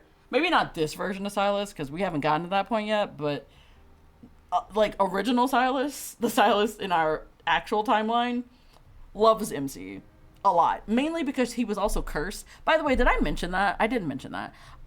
In the second myth, MC curses Sylus to always love her. Crazy shit. She places a curse on him after he died, because that bitch killed himself. It was fucked up. It was a whole situation. Anyway, some crazy fantasy turned into reality. It's chaos. It's chaos. And I don't even know everybody's lore, y'all. I don't even want to imagine what any of the other characters' lore is. It's so complicated. It's so complicated, and there's so much that you have to know. And I still don't know anything. I know nothing. I dreamed of a path covered in roses. Oh, everybody had that When dream. I woke up, I held a rose petal in my hand. Should we be concerned? Why is it similar to my dream? I don't know. Y'all all having dreams? I feel like I'm hearing someone's Wattpad fanfic. Not gonna lie. I mean, honestly, sometimes it be like that. Depending on the card and everything, like, it be like that. And sometimes there is sex in this game. Occasionally. I just don't have many cards that have it. I have like one card that has it currently, and it's like a 4-star card, so you don't even get to see anything. It just shows you the beginning of sex, and then it just, nope. Fade to black, and you get nothing from that after that. You get like a bunch of descriptions, and that's it. But yeah, it's a lot, and it's all like fantasy and whatnot. Also, there's like other shit that happens in this game besides the whole sexual aspects as well as like the romantic aspects. There's like a whole bigger plot that's happening. There's a whole nother thing going on, right? There's like a whole company experimenting on people. A whole other thing that I still don't know a lot about. It's like, and then some of the boys are also involved with that corporation, and it's a whole thing. It's a whole other thing that I don't know anything about much. Oof. Ugh. It's a lot. It's a lot. It's fun though. I do enjoy like experiencing this game. Because it's certainly something I did not expect. Oh, also, if you get like, also you have to like build intimacy with the characters. And you build it by like collecting cards and playing games with them and taking pictures with them and shit. You can be delusional. You can be so delusional, y'all. I say as if I don't currently have my phone case to be themed after Sylus. I do. My phone case is currently themed as Sylus. So is my phone background too. It looks really cute. Anyway, but yeah, it's really cute though. I find certain parts of this game like really endearing and cute, and then other parts of the game I'm just like, what the fuck is happening? Also there's fighting in this game and monsters. A whole lot happens, okay? Like way too much happens. It's way too much to try to like explain in any capacity. What else did you see, Maid? I can't remember. The path was hidden in a heavy mist, and everything Why was does she have blurry. an accent? The accent I wasn't expecting. Do I tell my phone case to shut up too? No, I only have like Mephisto on the back of my phone. So I don't have Sylus on my phone. Currently my phone is themed to Sylus, but it's like second myth Sylus themed. So I have a picture of the cathedral on one part, and then I have the field of Datura flowers on my other screen. No, if I had Sylus as my actual background, I would tell him to shut up. 100%. It's only because Sylus pisses me off sometimes. He'll say or do something, and I just have to look at him and be like, this bitch. This sassy bitch. Every time. I question all the servants, and they say they experience similar dreams. Okay. By evening, the entire city is talking about this strange dream. I assume it's because of the mist that y'all unleashed at some point. Anyway, in a world where death can strike at any moment, people believe this is an ill omen. Panic spreads. Fantastic. These are the dark times now. Hi, Sylus. In the flickering candlelight, I once again open Night Whispers and search for the fragmented text for the blood mist.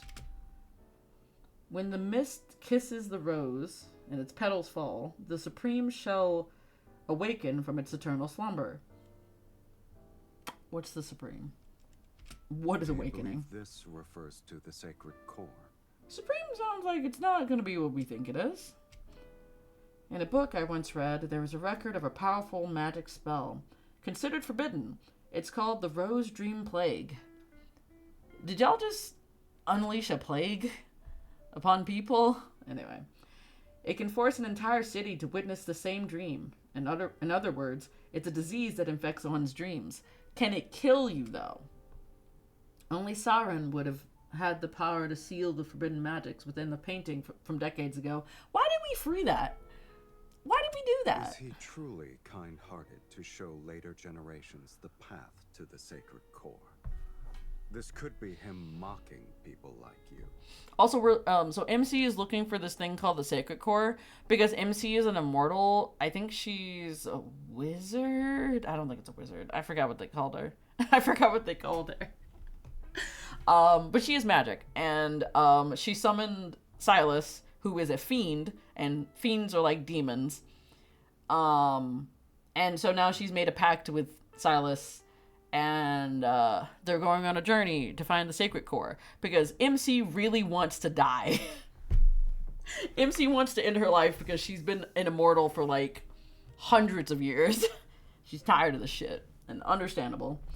And Sylus is also an immortal, so I think they're gonna die together from what I can tell from the trailer, but I'm not sure. Anyway, at least his insults towards me wouldn't be as frequent as yours. She's right, you know. What about you, Count? Did you dream last night? Are your dreams the same as humans? Or do fiends have no dreams? He gives a non-committal smile, but his eyes show no trace of amusement. Rather than concern yourself with whether or not I'm like you, you should focus on searching for the clues about the sacred core. Still making fun of that man. Anyway, not kidding about the sad part. Oh yeah, no, every myth is incredibly sad. Like, every single myth is incredibly sad. I remember seeing a clip of, like, Raphael's one, and in that one, he was, like, the god of the sea, and his wife, who is us, the MC, she, like, turned into, like, what is it, sea foam in his arms. The saddest shit. Like, he absolutely broke down crying, like, holding her as she, like, deteriorated. It was the saddest shit possible. And I'm just like, why? Why did you do that? Stop that. And then for Sylus, for his second myth, he, like, deteriorated as well. Like, I think him and MC kissed, and then he just disappeared. It was tragic. The worst thing that could possibly ever happen. And then MC became a fiend after that, I think. Crazy shit. Damn, I know, right? It's sad, it's dark. I don't even know how some of the other ones go, but, like, all of them are bad. All of them are sad. Every single one of them, tragic. I think in, like, Zane's last one, I think the main character froze to death. She became, like, a statue. She became, like, an actual statue of herself. Tragic. It was awful. This was also after the sex that happened, by the way. Like, there was a sex ritual that happened at some point before that happened. I don't fucking know. I don't know. The game's weird. Crazy shit. I don't know. I don't know what to expect, honestly. But, yeah. So far, this card has been pretty, I would say, tame. I don't know, but it's gonna be sad, though, in the last couple of chapters. It's not gonna be okay.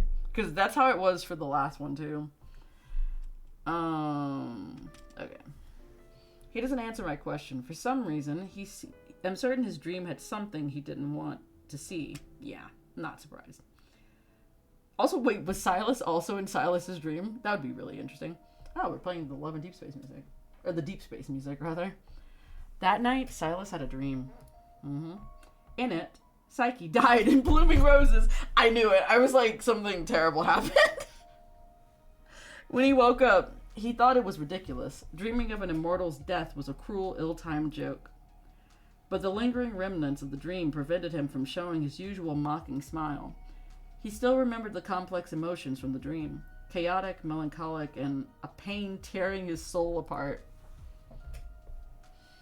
She's a mage who summoned him, and this is no game. This is a game to pass the time in his long existence. How could your death cause me so much agony? Sylus realized that although he was no longer dreaming, he was still affected by the emotions from the dream. Did I lose my mind after drinking your blood? He laughed at himself, his knuckles gently brushing over the girl next to him. Her skin was smooth, warm. He held this bundle of warmth in his arms, as if to dispel the vivid despair from his dream. He thought it was just a dream. Yes, it was just a dream. We love foreshadowing, even though it's not really foreshadowing. Why is it red outside? Why is it so fucking red? It's way too red out here. Blood red mist hangs over Velmir. Man, we really brought a plague upon this place. This is not good. Stubbornly refusing to disperse, it becomes a veil that enshrouds the city day and night. Can we, like, do something about this? Or... Anyway. After the initial panic, people grew accustomed to the sky's disturbing color. Wow, that took, like, days, I guess. In this era where death's shadow looms, no one can predict if they will be pushed into the abyss by fate's hand tomorrow. People continue to seek comfort in magic, and mages use any means necessary to enter the sacred core and rewrite fate. Sylus and I follow the trail of clues entwined with dreams, poetry, and the blood mist. Velmir is a painting slowly corroded by time. Despite our extensive travels, useful information remains scarce.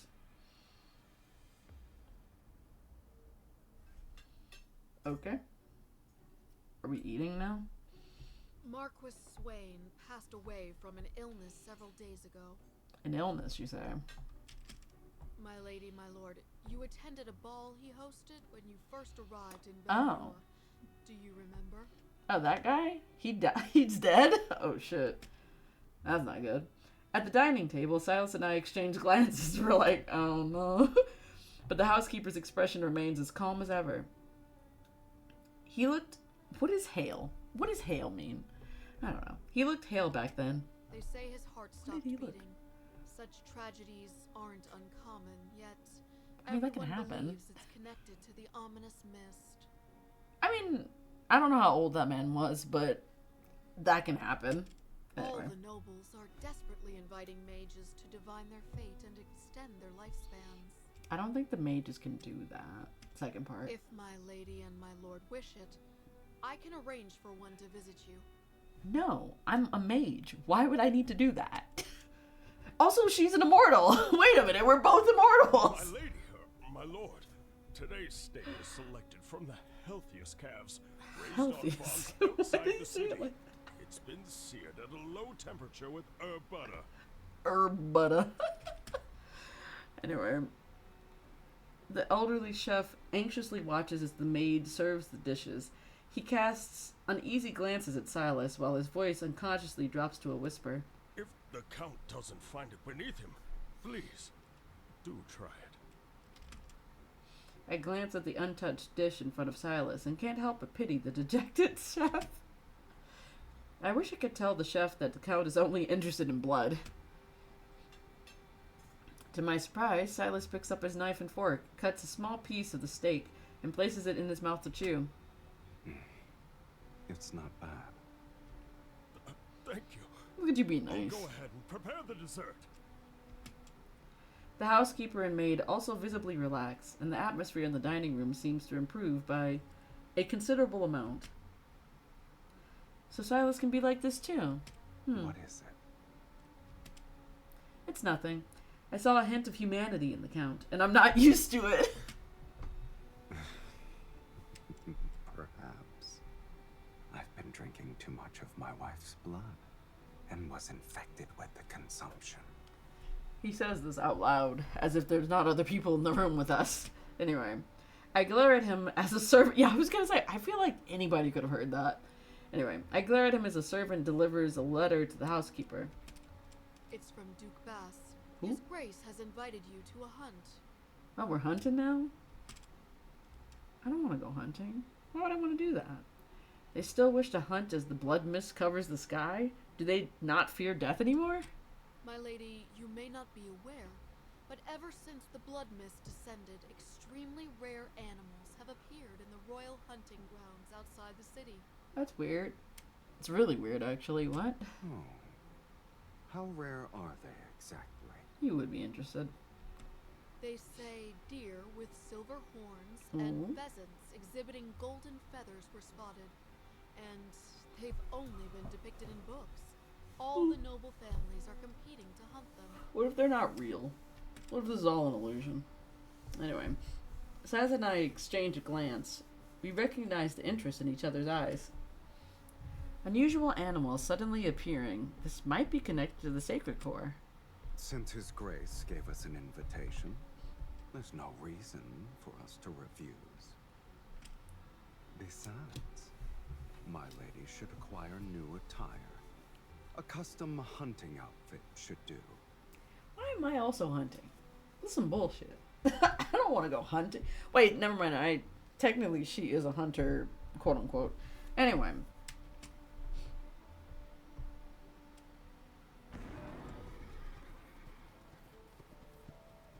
Why did that sound like an engine revving up at first? And then it sounded like, okay, then it was a carriage.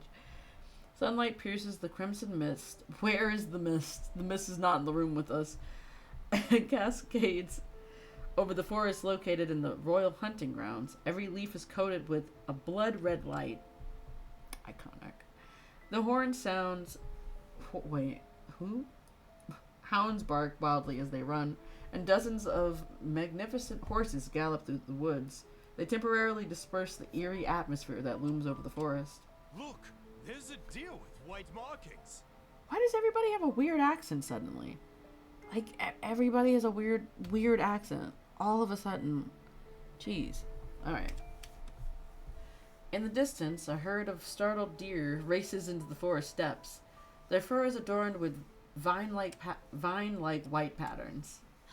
Is that a peacock?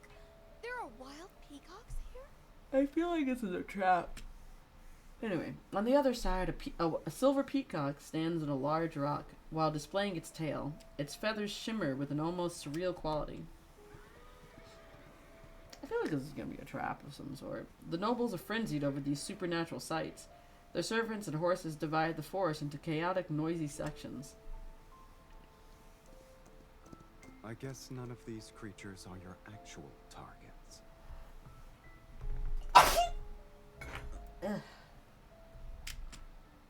Alright. Sylus, of course he rides a dark red horse. Anyway. Sylus rides a dark red hunter horse. His posture is impeccable, yet he possesses an ineffable ease. Okay.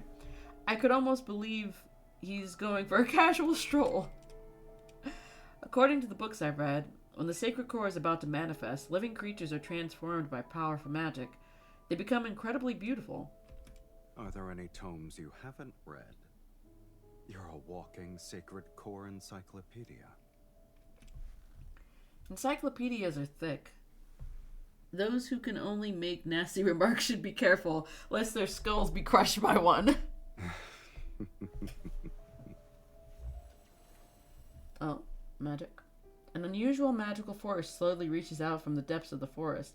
It's akin to a slender, cold tentacles. Sylus? I sense it. Let's follow it. What is it? Also, I have to blow my nose 1 sec.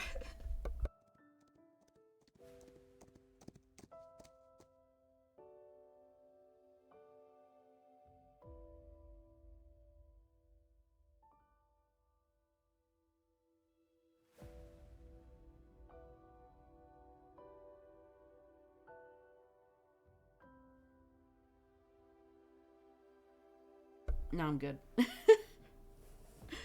We avoid the groups and track the magical force into the dense forest. The blood-red mist thickens, and a streak of disturbing white flashes. Disturbing white? It's a white crow.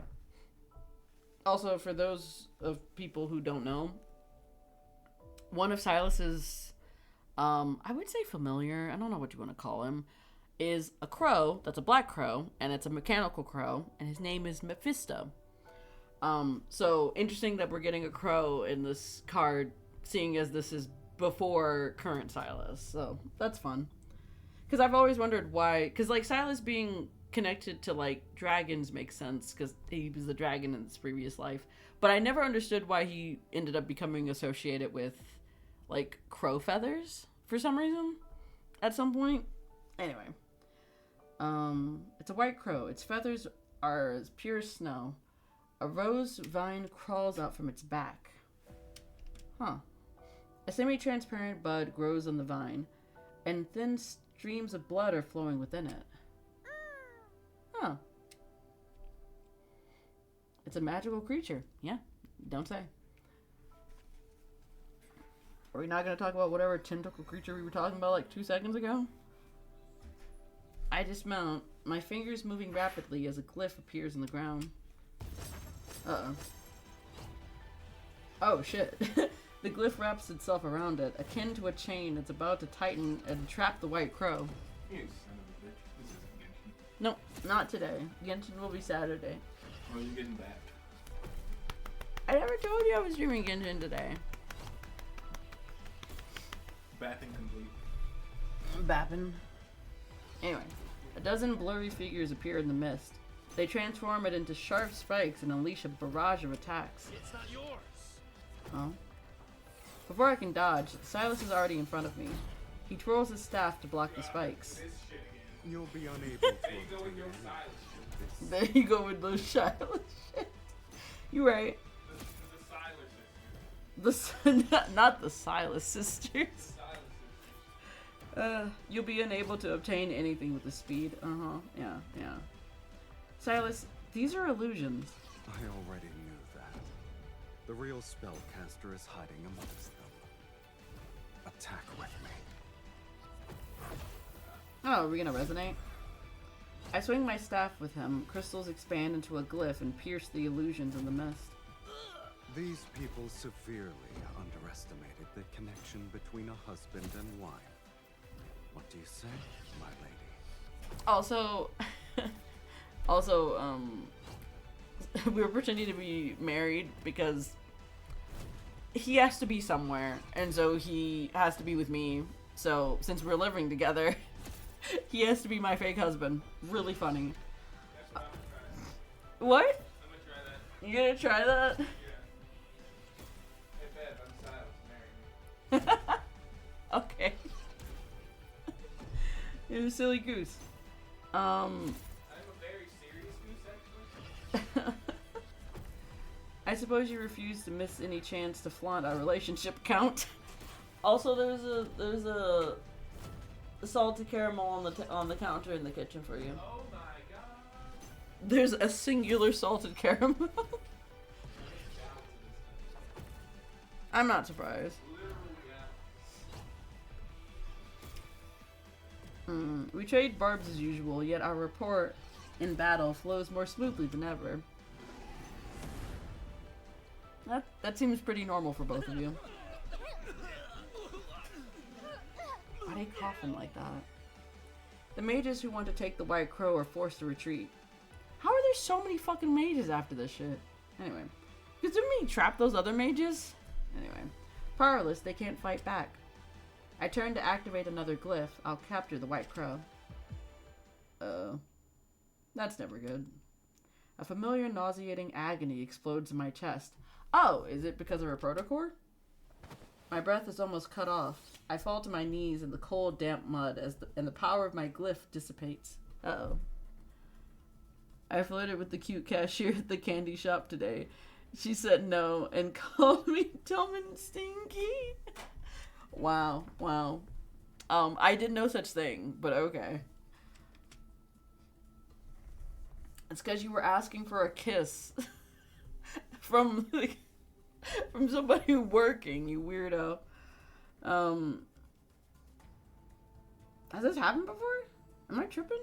Did this happen before? Why is it even worse than before? My vision blurs. I can only see Sylus rushing through the mist. He catches me before my face lands on the ground. Your body. What's wrong? Move. Here's our chance.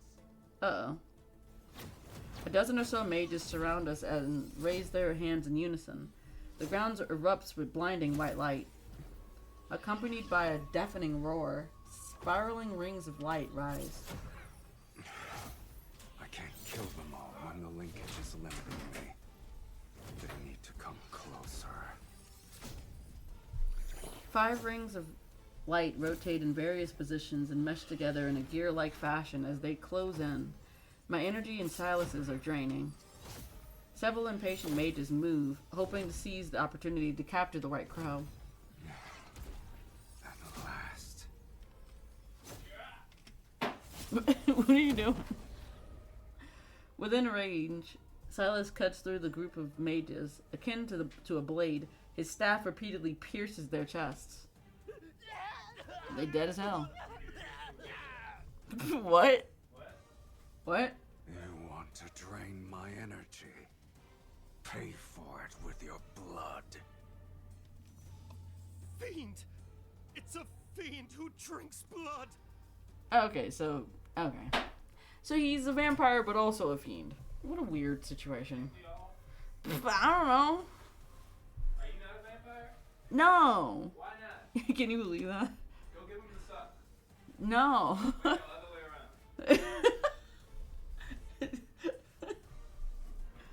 around. Nobles drawn in by the commotion hide. Oh, okay. I read that wrong. Anyway, or maybe I missed a part. Did I miss something? No, I didn't. Okay.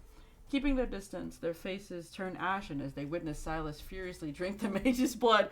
Honestly, I would book it. If I saw some shit like that, I'd say I gotta go. The spiral glyph continues to move, and my energy is almost gone. The excruciating pain shatters my body into countless pieces. Sylus, uh-oh. He returns to my side, his eyes flashing with a savage intensity, yet they brim with a certain determination. What if he, like, reverse gives you blood? It'd be really funny. Anyway. I read this, I think. Anyway. He raises his wrist and pierces his skin. Wait, I was joking. Wait, I was joking. Hold on. Bright red blood winds down his arm. I was joking about the thing I just said 2 seconds ago. Drink. Do I actually have to drink his blood? I was joking. Told you. Give him the suck. No! Suck him. No! Suck him. I'm not sucking him. Suck Anyway. him. I feel a fear in the depths of my subconscious and use my last ounce of strength to shake my head. No. You don't have a choice. Suck him. He grabs my jaw and presses his wrist against my mouth. Can't Give read. the old suck. When my tongue touches his skin, his blood reminds me of burning embers. That's concerning. You need to get that checked. Anyway, explodes inside me and churns in my veins. I'm not gonna question that. I'm not gonna question any of that. My heartbeat is all I can hear as it's accompanied by a sharp, burning pain. Yet it's quickly dispelling the weakness and oppressive sensation in my body. The mist around us suddenly churns and swirls as if countless hidden eyes are opening within it.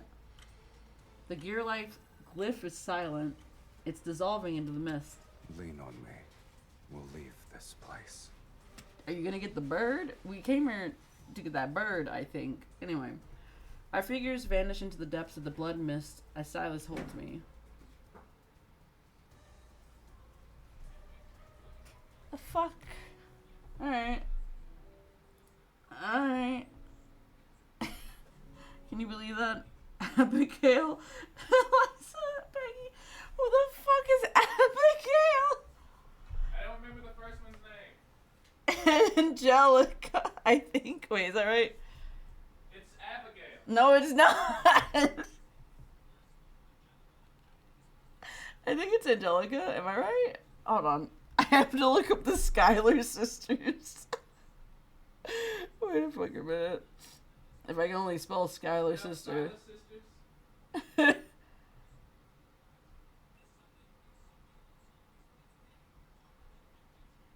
Let me see. Yeah, it is Angelica. I was right. And Peggy. I have such a bad sneeze coming. Oh Lord, it coming. Ugh. In my hazy consciousness, I can only feel a warm, thick, yet strange yet intoxicating liquid between my lips. My throat tightens as I greedily drink it. I'm savoring the sweetest poison drawn from the darkness itself. A little more.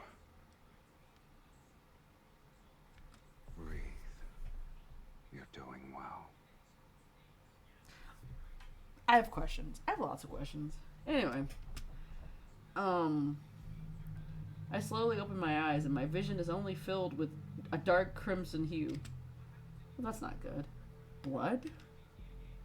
I realize my tongue is lapping Silas's wrist. I can't read. His blood slowly trickling down from the corner of my lips. Huh? I quickly move back and sit up. Only to discover that wait, run it back. Only to discover that I'm lying in a stone coffin? When did we get here? It's adorned with intricate carvings. Where did the coffin come from? Welcome home, Countess. Where did you bring a coffin from, boy? Where you got a coffin? When did you have a coffin? Anyway, where am I? My home doesn't have anything like this. I look around. This place resembles an underground vault with walls made of dark stone. Candlelight casts shadows that stretch into monstrous shapes. Of course. This is my home. Oh, so we're in the underworld? Question mark? I could use another descriptor. Oh yeah, we are. Welcome to the underworld, Miss Mage.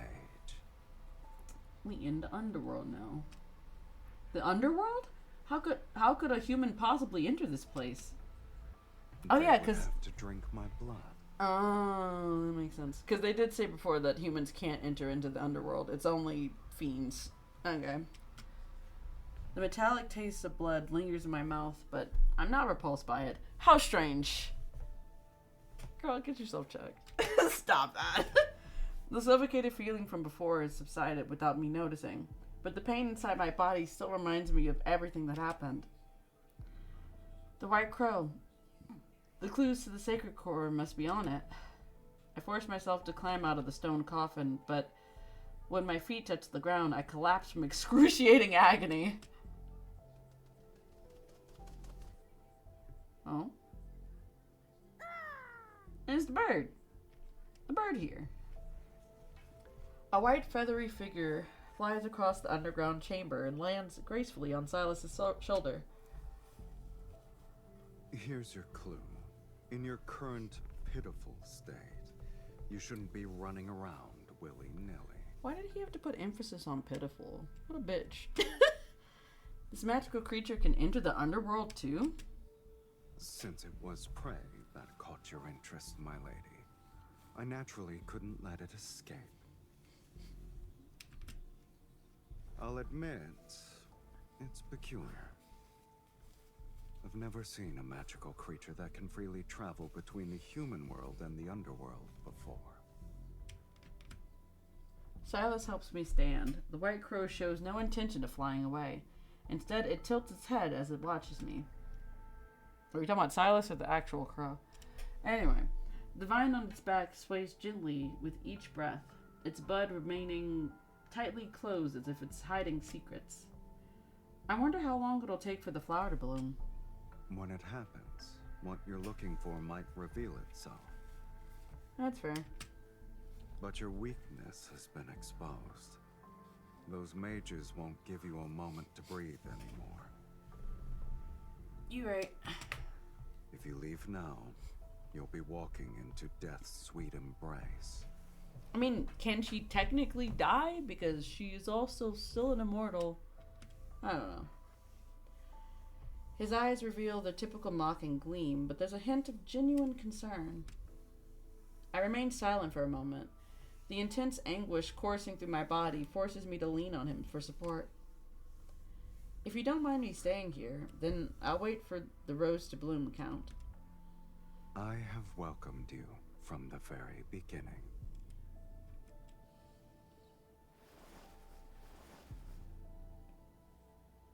Suddenly he picks me up, carrying me. He climbs the stairs. Bird. Love that bird. Now that you're staying, let's help you become acquainted with our home, my lady.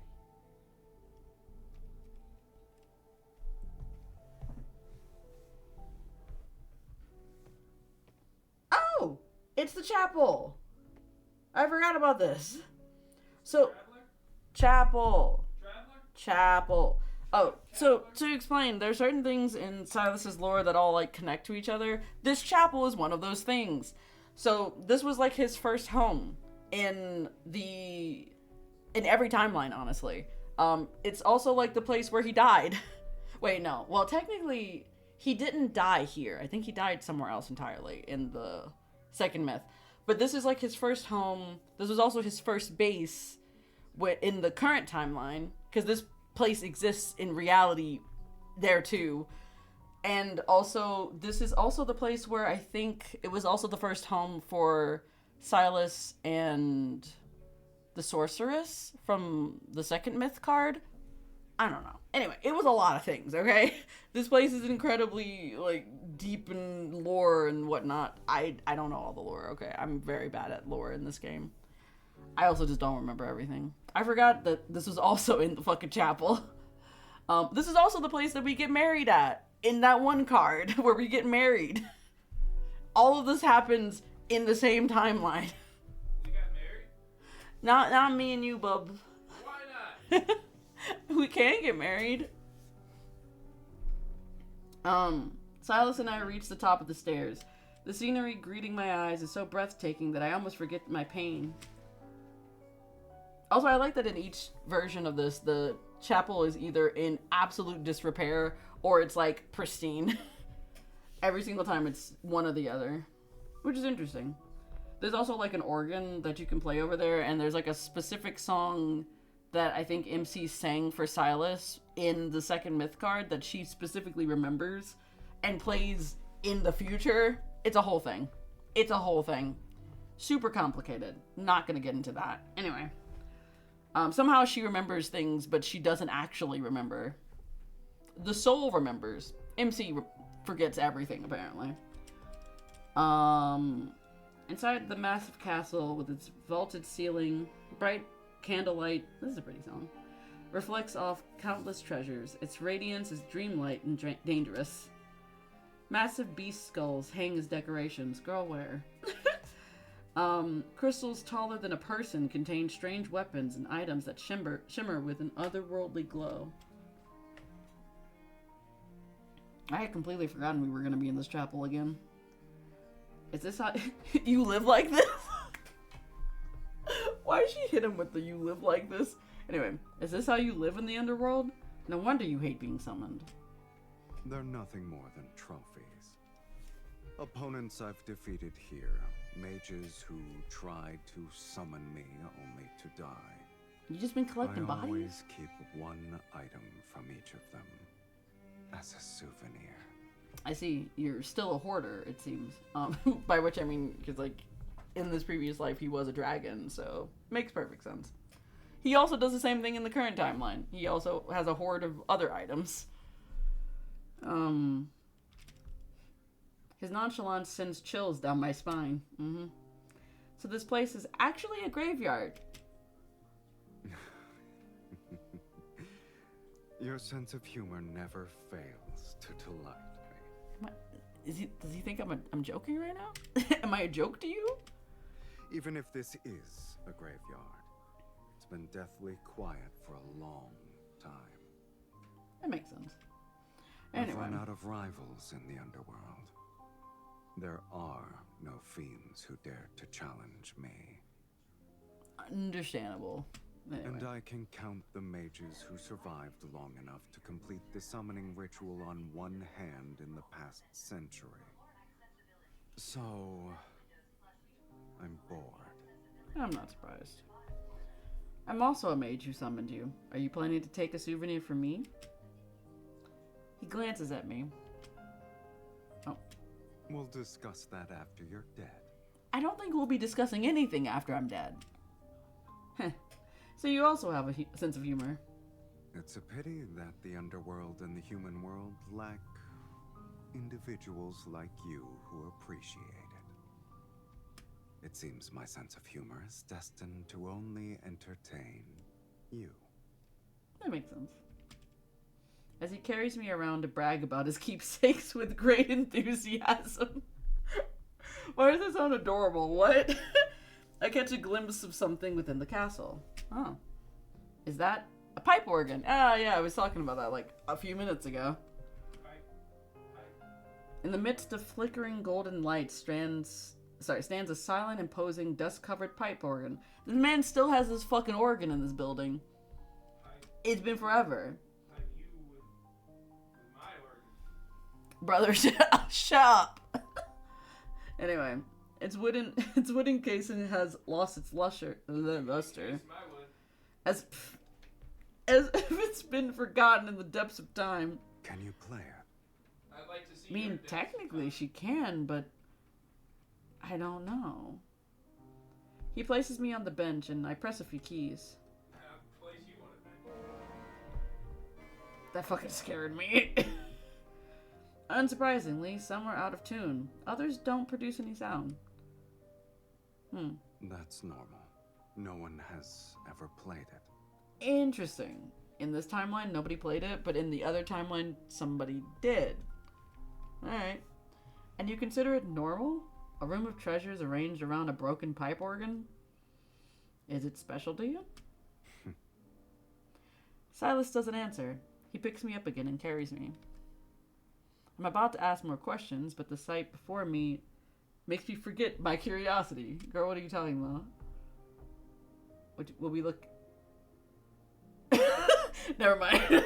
I fully understand. I immediately had that reaction. I was gonna say, what are we looking at? And then I immediately saw it. I was like, what the fuck happened out here? Is time, like, stopped? Like, why does it look like this? On the balcony, the wind is as cold as a knife's edge. The underworld sky doesn't resemble daytime or nighttime. It remains an unchanging gray. The world before me is distorted and fragmented. Buildings of various architectural styles are present as far as the eye can see. It's as if they've been violently pieced together. In the distance, a crimson barren mountain rises. Large rock chunks float around its edges. Okay. Beyond that lies a motionless sea, akin to a glass sculpture.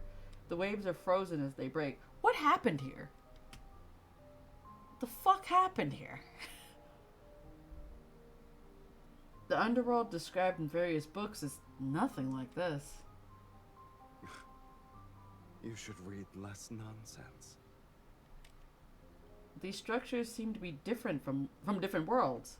What exactly is this realm? A graveyard. Oh, that makes more sense. But is it like a graveyard for like other places? Instead of it being like an actual graveyard? An indescribable shudder spreads through the depths of my heart. Ah, that makes sense. I don't understand.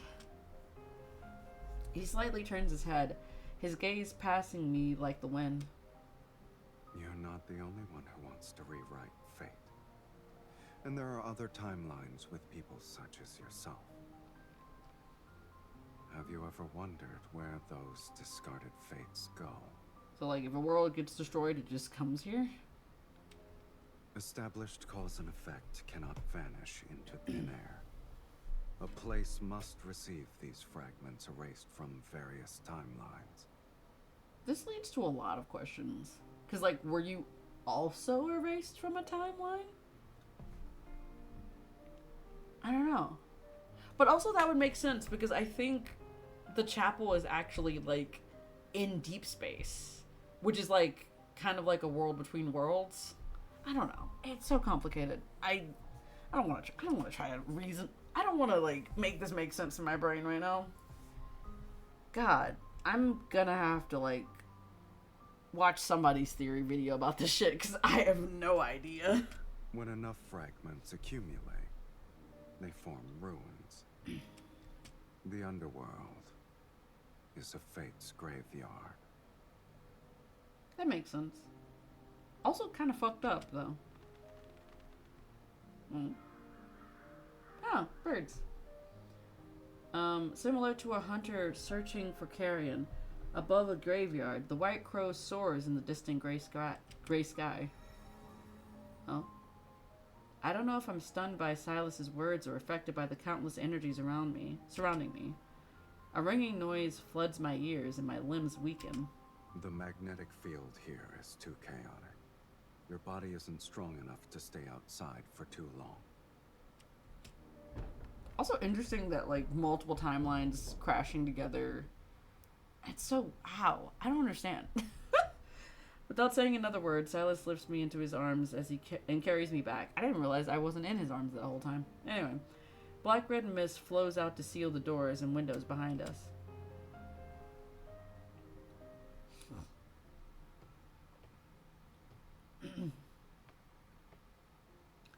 Back in the stone chamber beneath the castle, what was once eerie now feels comforting by comparison.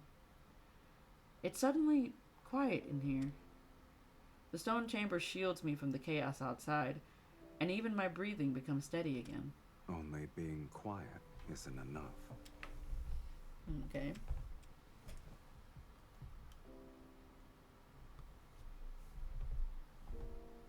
He places me back into the ornate stone coffin. Noticing my look of protest, he pats my hand to reassure me. You'll recover faster here. In the coffin? No wonder you use the stone coffin as a bed. Is it comfy? It's the only question I have. However, humans need plenty of food to recover. We can't just rest. You only require blood now. There's no need for regular meals anymore. What did you do? What the fuck did you do? Am I like a vampire mage now? Nah, you're still human. You just drank his blood. She's a mage. She is magic. She's not technically a human. She's also an immortal.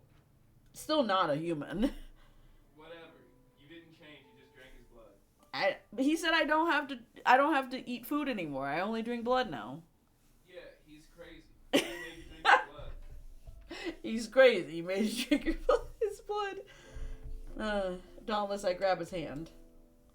I've been eating human food for hundreds of years. I can't quit. Listen, I need this. You don't understand. Anyway, even if my body doesn't need it, I still need food to sustain my mind. Otherwise, I'll keep pestering you. How troublesome. He looked at her with like a soft gaze.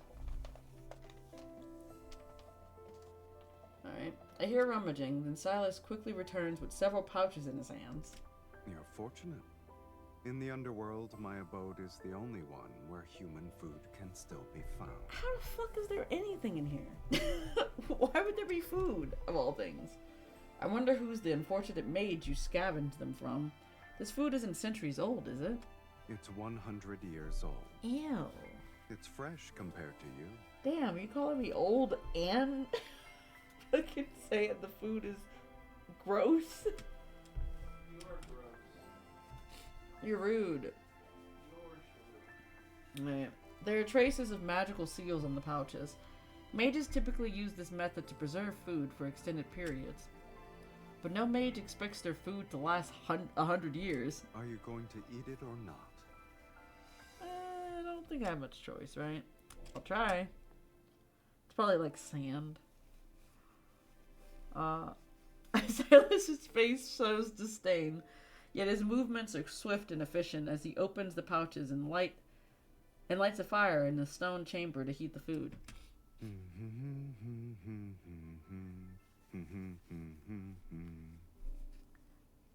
Why is he humming a little song?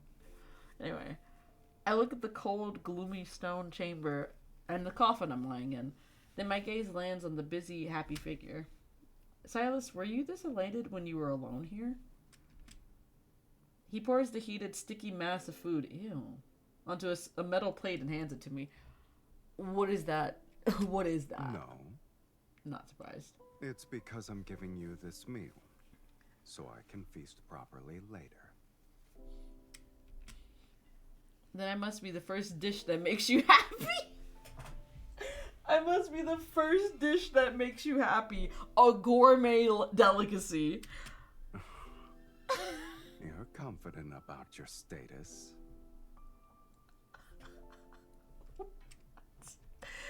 That's so funny. I taste the steaming substance. What does it taste like?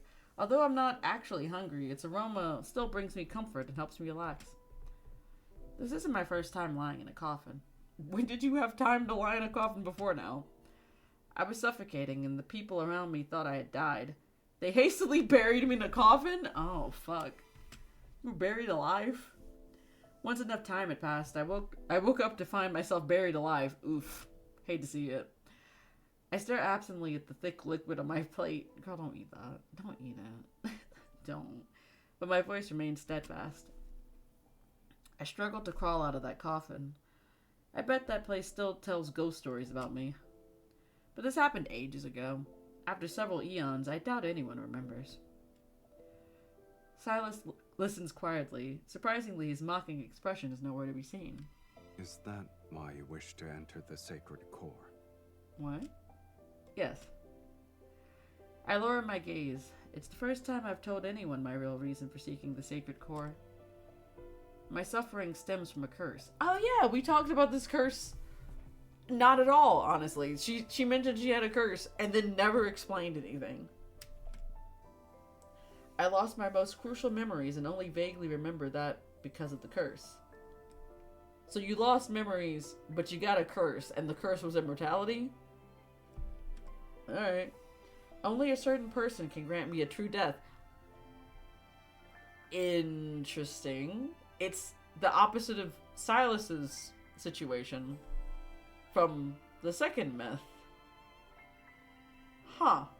Because I think in Sylus's second myth, which I played like a month ago, I think in his version, I think the only way in which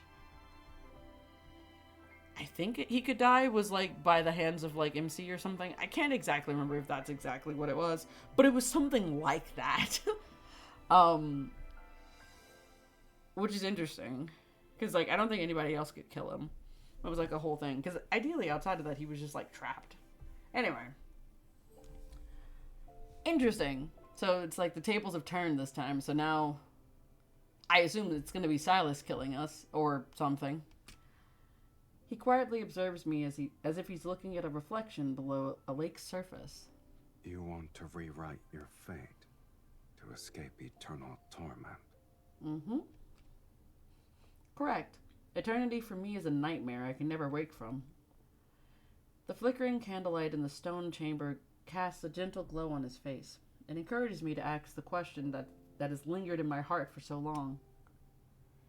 Do you remember why you're here? That's a great question. I've been wondering that too. That's one more thing we share. For better or worse. So you also don't know why you're here. He sits down and leans against the stone coffin. I don't remember how I arrived here. Interesting. It'd be really interesting though if... So, seeing as like Sylus in the last myth died first, I guess, or he was like killed first. Ideally, it'd be interesting if he just like woke up here after that happened, because ideally they do get reincarnated and then like, yeah, I don't know exactly how the whole reincarnation thing works, because I assume they go through like childhood and shit first, but you know, Childhood and shit. yeah, childhood and shit. Yeah, it truly is, isn't it? Sometimes, I think the underworld's fiends are simply people abandoned by fate. I feel like that makes sense in my brain. I don't know why, but that makes sense. Because ideally they've just been like left here to like suffer. Since they're not embraced by it, they're free from the mortal world's moral constraints. They only live for their desires. But you said you weren't happy before. I suppose when I defeated a fiend, I'd momentarily feel the zenith of pleasure. That's why I spent most of my time becoming the ruler of the underworld. Also, another parallel to him being like the leader of Inno 109 Zone. Because also I think in the other place, I think for the second myth, he was also like the leader of another thing. But anyway, whatever. But pleasure has always been fleeting. After the rapture passes, all that remains is longer periods of emptiness. Also, this music's really pretty. He speaks of his distant past in a detached tone, with time melting bloodshed and brutality. Only drifting ashes are left. I understand him, though there's no reason for it. Perhaps it's because I also experienced the passage of time. Maybe my life only has one sensation left. Or to put it simply, we're like kindred spirits. That makes sense. You must have traveled through many fragmented space-times before. Why did you stay at this castle? He glances at me, his tone making it impossible to tell if he's being genuine. Must there be a reason?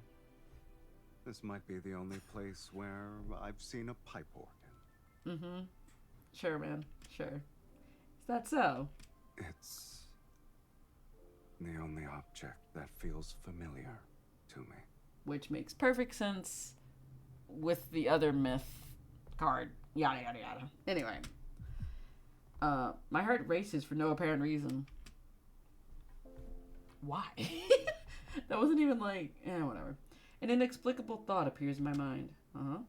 This castle doesn't have to be so deathly silent. After all, its owner isn't cold-hearted. Interesting. Alright.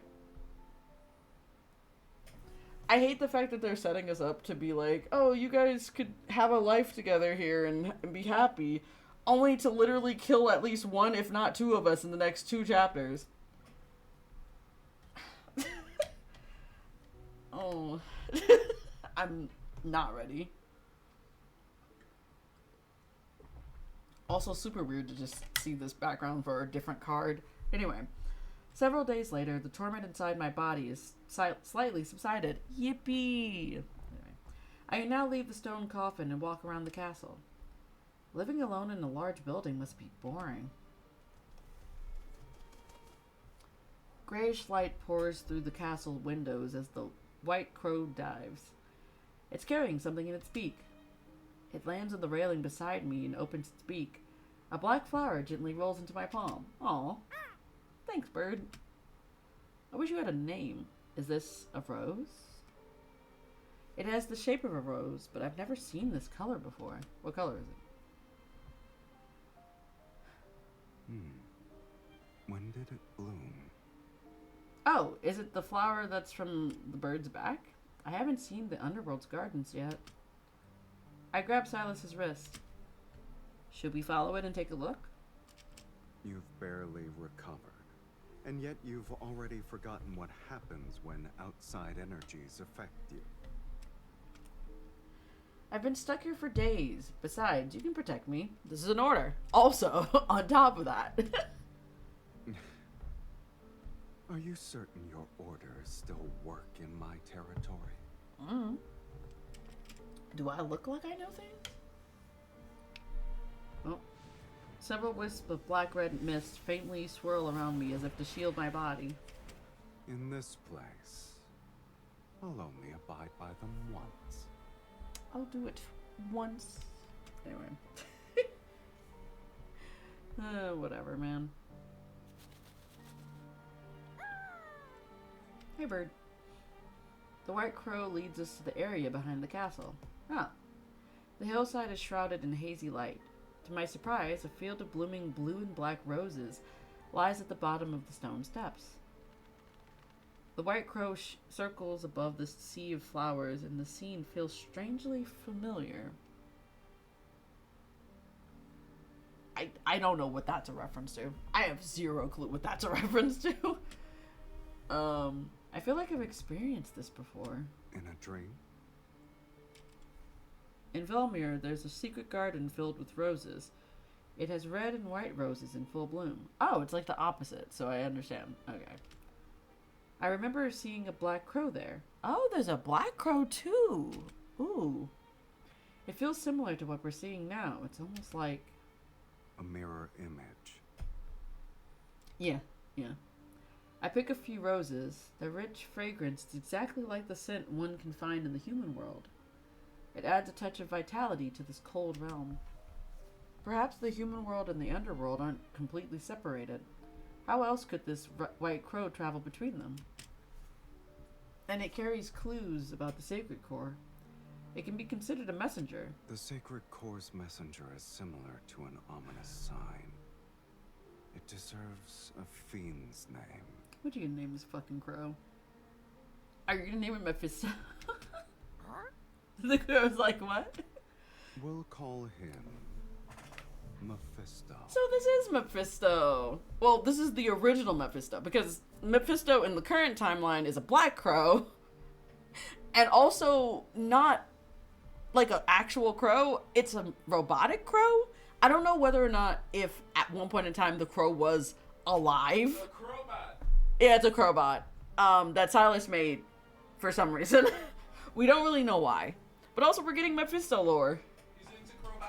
He's into crowbotics. He's in crowbotics. Crowbot. Ah, I see. That's because with crowbiotics. So like, how does this... So, like, so there's a white crow, but Mephisto's black. That's weird. I don't know. I'm confused now. I have Mephisto from a different timeline. Also, I like the fact that this Mephisto is a white crow with red eyes, similar to Sylus being white-haired with red eyes. Interesting, Red but eyes, white Sylus. red eyes, white Sylus. Not even white dragon, just Sylus. Oh yeah, He is a dragon. Anyway, the white crow cries out as if he's approving of his new name. Hell yeah. He lands on Silas's shoulder. The rosebud on the bird's back quivers slightly. It might bloom soon. Hell yeah. You can make me quiver slightly. Shut up. I knew you were gonna say that. Hey, what am I Anyway. gonna say next? Bullshit. Nope. Alright. I gather blue and black roses and bring them back to the castle. I arrange them at the bottom of the stone coffin. You're bringing an invasive plant species into my territory. She wanted to make the bed cozy. Anyway. The stone coffin is cold, hard, and deathly gloomy. I doubt I'll ever I'll get used to sleeping in it. I lie down in the coffin. The fragrance of flowers envelops me, and it carries a warm sweetness. The roses here smell similar to the ones in the human world. Falling asleep surrounded by the fragrance might give me better dreams. Do you want to try it? Since when did you start believing in these things? I don't know, man. I'm just bullshitting at this point. Anyway, I once fell asleep amongst flowers. To be exact, it was in the secret garden I told you about. This has to be a reference to something. I'm like, they keep talking about this and I have no idea what we're referencing. And I'm not sure if it's in relation to the second myth card or something else entirely. I don't know. And I'll find out you later. had a beautiful dream. Yes, I still remember it to this day. Tell me about it. Perhaps I might also start believing. I want to hear about this dream too, because I don't know what dream this is. After you have your own sweet dream, we can exchange stories. I take Silas's hand. He doesn't refuse, and he moves closer as I pull him into the small sea of flowers. So I think this may be a reference to the second myth card, because like I know there's like a scene when they're in the field of like datura flowers, and they do like lay down in the field, but I don't know if it's a reference to that or something else. I don't know. Anyway, close your eyes and breathe. Doesn't it feel like you're lying in a bed of flowers? I can believe I'm basking in the sun. His tone remains as teasing as ever, but there's a subtle joy in his voice. He has yet to let go of my hand. I close my eyes and sense the floral fragrance intensify in the darkness. I become more aware of his warmth that I'm holding. Sylus. When we return to Velmir, I'll take you to that secret garden and show you those roses. All right. I swear, nothing bad better happen with those roses, right? Right? Anyway, holding hands, we sleep while surrounded by the fragrance of roses.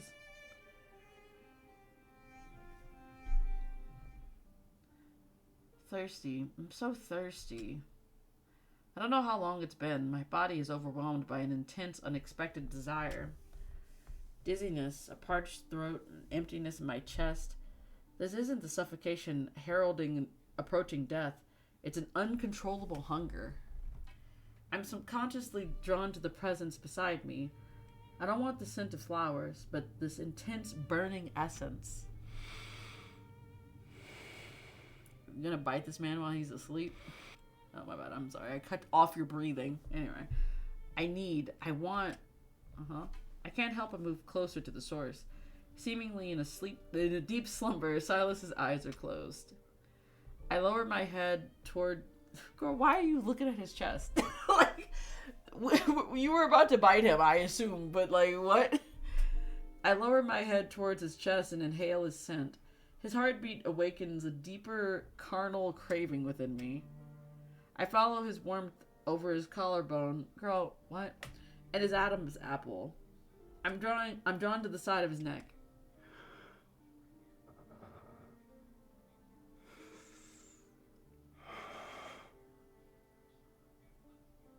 Okay. Anyway, the essence is more evident. Its warmth pulsating against the tip of my nose and lips. I want Sylus.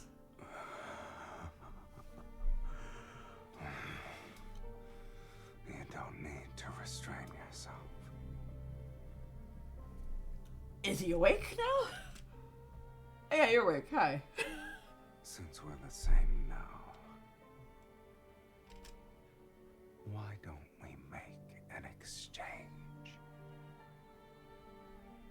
What are we talking about? Are we just gonna bite each other at the same time, or? Yes! Yes is the only option. In exchange of what? What are we talking about?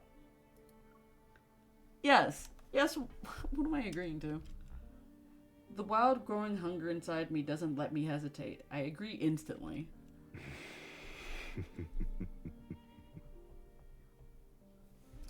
A faint smile crosses his lips as he unhurriedly opens his collar to expose his neck. Slightly raised veins pulse under his skin. What? Can he just do that manually? Sorry. Slightly raised veins pulse under his skin. Indulge yourself to your heart's content, my dearest wife. I'm sorry. That made me laugh. Anyway. Is man back again? He never went away! But now we're a vampire, since you've been gone. What'd you say? We are now a vampire, and I think, and, we have to drink Silas's blood. 'Cause, yeah. That's where we're at. So, I don't know. I just don't know. Anyway, I lean forward, my fangs piercing his skin. Warm, thick liquid floods my mouth. Okay, thank God. I was gonna say, how did that happen? I don't want to talk about this. Long story short is that MC was like super duper weak and was about to die and was feeling terrible, even though she's like an immortal and she can't die, but you know, whatever. She was feeling awful. And Sylus was like, the only way to fix this is by giving her my blood and then forcing her to drink my blood. And so he did. And after that happened, he brought me to the underworld. That's where we're at. He brought me to the underworld, and we've been exploring, and now we're exchanging blood. Quote unquote. I don't know. Things just keep getting weirder, man. Things just keep thinking at this point. Why do we have to describe the taste of the blood? Anyway, the taste in my mouth is rich, cloying. Cloying? Anyway, the fucking vocabulary words they pulled out for this bitch. Anyway, it carries an intoxicating power that makes me dizzy. I feel as though I'm drinking the night's darkness that's been brought to a boil. Sharing is caring, I guess. Yeah, it'd be like that.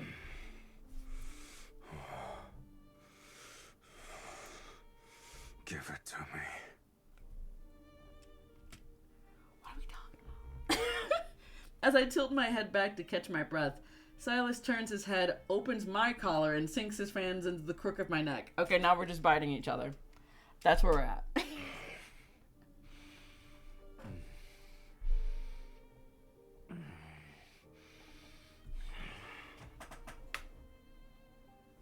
I have a question. I need to know for science. You can. Son of a bitch. I was like, please tell me you can save that. You can save that. All it is moaning and groaning. Moving on. That's so funny. Why sometimes you can't save it, but then other times you can. Alright. Pain and pleasure overlap and surge as our breaths quicken and intertwine. Okay. Blood and skin press against lips and teeth. The scent of flowers and blood merge and our heartbeats gradually synchronize beneath our skin. I don't like the usage of the word skin here, but alright.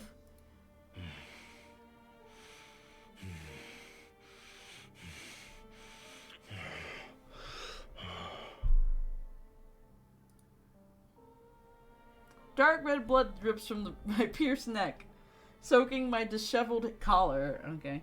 It soon falls into the roses beneath us. Petals greedily drink drops of... What do you mean the fucking... What? Petals greedily drink drops of blood, and a dark crimson seeps into the blue and black roses.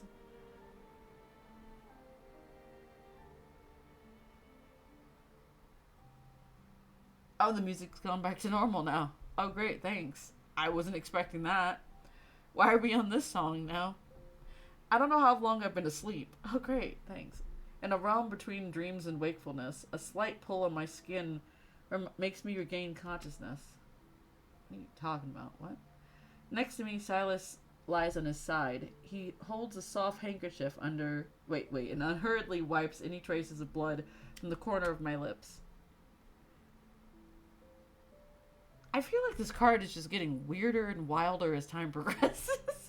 Anyway, his touch is gentle, and his fingertips occasionally brush up against my skin. They leave behind a subtle yet unmistakable warmth. Okay. Did I wake you? You can sleep some more.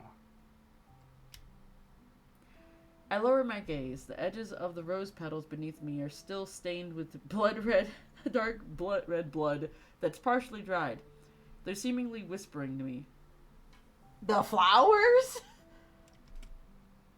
Girl, if the flowers are talking to you, don't talk back to the flowers. What's wrong with you? Anyway, I recall the burning roses from my previous dream. Their color was the same. And the person beside me in that dream had the same warmth. Dreams and reality overlap, and I can't tell which one is real. This bastard for real. Hi, Mephisto. I'm glad you weren't here for any of that. Mephisto can't see any of that. Mephisto perches on the edge of the stone coffin. The rosebud on his back is so large that it's starting to unfurl. Oh, nice. We should be able to return soon. Indeed. How long have we been here? Anyway, Silas's answer betrays no emotion, and my heart, which should be rejoicing, isn't as thrilled as I was expecting. I'm one step closer to entering the sacred core. I should be happy. My gaze remains captivated by the hand still wiping away blood. His fingertips graze my lips, and his lingering warmth secretly infiltrates my heart to embrace every fiber of my being. It's cheesy as hell. Anyway, once I enter the sacred core, this curse's shackles will no longer bind me. Doubt lurks, its rusty blade silently embedding itself into my heart. Isn't this what I've always wanted? Why am I hesitating? I wonder. Anyway. And we're back in the chapel. Oh. The rose on Mephisto's back blooms more beautifully with each passing day, unfurling one layer at a time. Its petals are akin to ignited flames. That's cool. Deep within the flower's center are intertwined silver thread-like patterns, fragments of magical power. Once the rose is in full bloom, these magical fragments will be revealed. I'll piece them together then. My body is recovering, but I know deep down that it will never return to what it once was. For reasons unknown, the searing sensation follows me like a shadow. It's not as intense as when it suddenly appears. Rather, it's constant underlying pain. Interesting. I mean, it is like hunger, basically. Or, I guess in this case... Well, yeah, it's hunger. But I was going to say, like, more so wanting to devour. So, like, it's the same thing. That makes sense, though. Anyway. But I lie to Sylus and tell him I made a full recovery. Girl, you're stupid. This is going to backfire. Sylus is uncharacteristically distracted. He only responds with a slight nod. The unspoken truth between us is that after leaving the underworld, we'll reach the sacred core. These should be the last moments of my life in the underworld. Before leaving, I want to leave something behind. Perhaps it's to prove I was here, and perhaps it'll make him remember me. Don't make me sad. Don't fucking do it. Oh. I wipe down the neglected pipe organ within the castle, open its cover, and clean the pipes. You're already bored of this place? Or you have a rare hobby for repairing pipe organs? Do I look like I knew how to repair this thing? Not necessarily. In the past, I disguised myself as a devout choir member to find a book containing forbidden magics. It was sealed in the chapel. Ah, yes.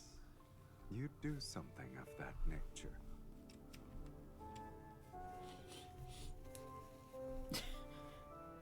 I adjust the pitch of each tone, each note until the organ sounds normal again.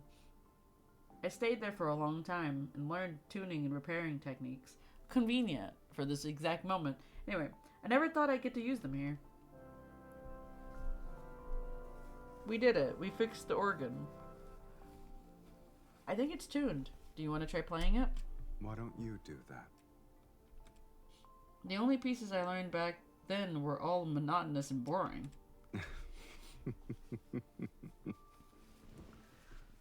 Oh. Chuckling softly, he sits down. His slender fingers rest on the instrument's keys.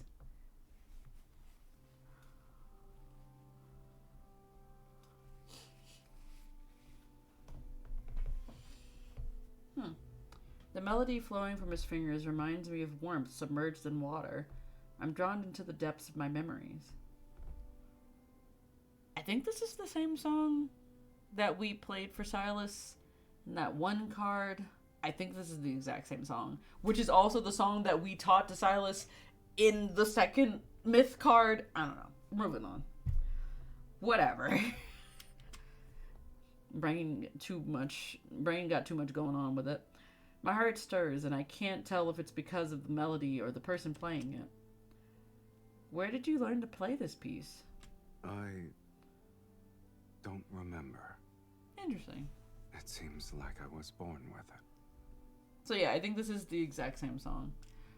Which makes sense for lore reasons, but anyway. It sounds like a requiem. It is a requiem! Yeah, because that's why in the other timeline she like sings the song for him and then he plays the song on the organ at a later time. Anyway. Is it banal? No, it's tranquil. Entranced, I watched his fingers dance. Sylus. What? Alright. Sylus, when I die, would you play it for me again? Oof. Like, you would. Well, you wouldn't hear it. Anyway, whatever. How can you hear it if you're dead? Exactly. Because that's dumb to ask for then. I'll hear it. In my soul. Like, my soul would know it happened, you know? He doesn't say anything and continues playing. The ancient castle's vast corridors and walls reflect the music back again and again, as if they're trying to crystallize this moment in time. This is our last night in the underworld. Big sad. Big fucking sad. Interesting though. Okay. Alright. That night, the white crow is perched on the castle window. A blood-red rose blooms along the vine of its back. The delicate lines on the petals converge into a silvery white spiral at the flower's center. It resembles a dissected nebula. Interesting. I lean in. Deep within the spiral lies an illusory mirror which rotates like a kaleidoscope. I see an abandoned courtyard with no distinctive features. There's only a broken stone bust standing alone amongst the overgrown weeds. At the end, a narrow path stretches into the distance. Blooming roses line it. The flower's shadows guide my gaze towards the depths of the mist. Something is waiting for me. I'm concerned. Something is waiting for me, she says. Something is waiting for me is very concerning though, because knowing she's gonna die, I'm just like, Oh, we just emerged? Okay. Alright. After leaving the underworld and returning to Vilmir, we find the estate completely abandoned. Concerning. All the dazzling treasures have vanished. Even the modest silverware is gone. Damn, we got robbed! Well, in the center of the great hall, the large portrait of me and Sylus has been splattered with crimson paint. It's a bloody, grotesque sight. Our faces have been erased, and only crimson words are smeared on them. Fiend and evil mage. Oh yeah, right. Somebody saw you. I forgot about Many that. nobles at the royal hunting grounds witnessed me kill the mages. They also watched you drink my blood before we vanished. Yeah, what happened, huh? The mages who were fortunate enough to survive embellished their stories. They painted us as fiends wearing human skin.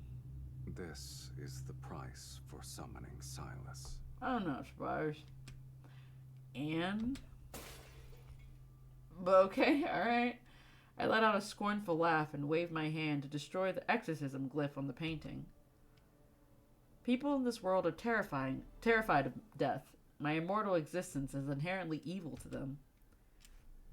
You have no attachment to this world? You know I don't. Do you have any attachments to the underworld?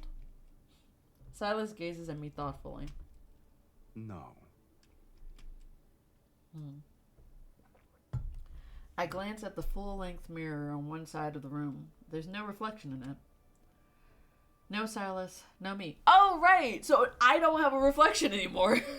I forgot about that. Oh, right, because earlier I did have one, but now I don't. Forgot about that. Reflection. Huh? Can't have shit in Detroit. It's because I'm a vampire now.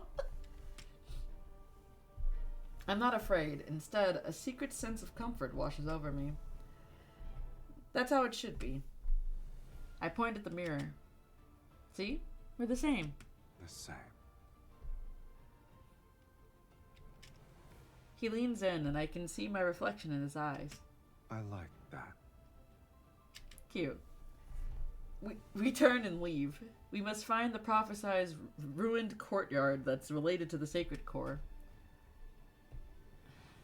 Something terrible was gonna happen. Oh yeah, I forgot about this. I forgot about the mist in the sky. Anyway, we search Velmir for an abandoned courtyard containing a bust. Mages block our path. Not surprised. Alright. They shout nonsense about justice and retribution while waving their staves. Staves? Staves? Staff? What? Anyway, however, their eyes reveal their true greed. Assholes, it seems. I fear there's too many mages. I hate to be that person, but can you just, like, get them out of here? Banish them. Get them out of here. Just get them out of here. I'm tired of all of them.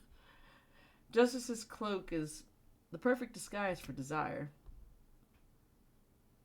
I read that right. Okay, cool. Because I was like, am I okay? Anyway. In merely a few days, news of a fiend and an evil mage returning from the dead spread like a plague. Mages create rumors that we seek the sacred core to overthrow the world order and unleash fiends upon Philos. But also, like, that doesn't make sense. Why would we want that? Who fucking cares? More mages rush to Velmir and use vanquishing evil as a pretense as they compete for the chance to enter the sacred core. Our search for the desolate courtyard amongst ruins continues. Okay. There'd be more there, but no. Whose room are we in? The night deepens. After another day of constantly moving and fighting... Why does this room look so modern? And fighting several mages, we've taken shelter in an empty house on the city's outskirts. The ceaseless, searing pain in my body grows stronger with each passing day. Maybe it's because we're getting closer to the sacred core. Silas offers his wrist to my lips. You've used most of your energy. Do you want a sip? You've also expended most of your energy. So many mages are handing themselves over on a silver platter. I get to enjoy a feast every day. I firmly turn his face towards mine and look into his eyes. You liar. You haven't been honest with me either. Am I mistaken? Who told you? Anyway. I stay silent. I know he's aware of the fact that I've never fully recovered. But he hasn't said anything about it. He absorbs blood from our enemies and offers his own to sustain me. Oh, I thought I clicked. Oh, I can't click. Okay, there we go. He sighs before he somewhat forcefully pulls me into his lap. He guides my head to the side of his neck. If you still want to enter the sacred core, then bite me. I stare at his injured neck that hasn't fully healed. My heart aches. It's sad. Isn't it our ritual? It's kind of sad is what it is, man. I gently press my lips against his skin and warm blood flows into my mouth. Do we have to do this like every time? Like every single time? Anyway. Do I need this description every time? Anyway. Moonlight veiled in the blood mist shines through the window. It illuminates his gaze. And those unfathomable depths could swallow me whole. It was only a glimmer, yet it feels like 1,000 years have passed. A thought begins to expand. It's akin to a sponge absorbing water. After rewriting fate, I will never see these eyes again.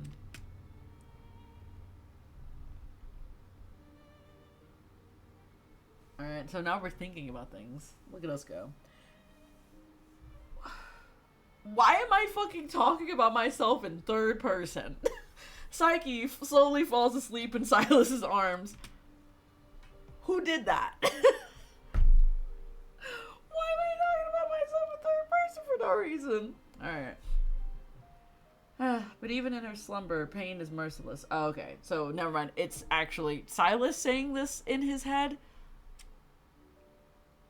Still weird. Anyway. She frowns, and her breathing is rapid as if an invisible hand is squeezing her heart. It's probably the aether core or whatever the fuck is inside of her. Anyway. Subconsciously, she grasps his fingers before reluctantly releasing them. Sylus pauses. Then he holds her hand again. The wrists touch, and the chain binding them flickers with every breath. Oh yeah, I forgot about that. I forgot about the chain. Somehow, he no longer resents the linkage he wanted to rid himself of. In fact, he wishes it could bind him more tightly together. Or them more tightly together, my bad. Supposedly, it's been a long time since he thought about returning to the underworld alone. In his eyes, his dreams, his imagination, her presence exists in his everything. But if their circumstances never change, the one who's staying by his side will continue to endure endless torment. Oof. Big oof. Poor man. Anyway. What? If bearing a curse is your fate, then rewriting that is part of your destiny. Fate isn't the only answer. After all, I never believed in it. If fate demands your suffering, then I will destroy it. I love the energy of just trying to destroy fate, as if fate is like a physical thing. No matter the cost, this shall be the price I pay.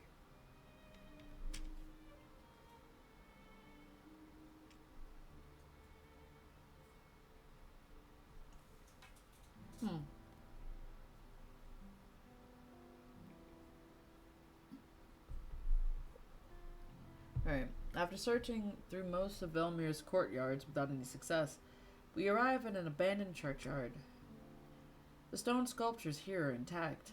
Not all of them match the text in the prophecy. Isn't it odd? The buildings are weathered and old, yet the sculptures appear as though they were crafted days ago. An illusion?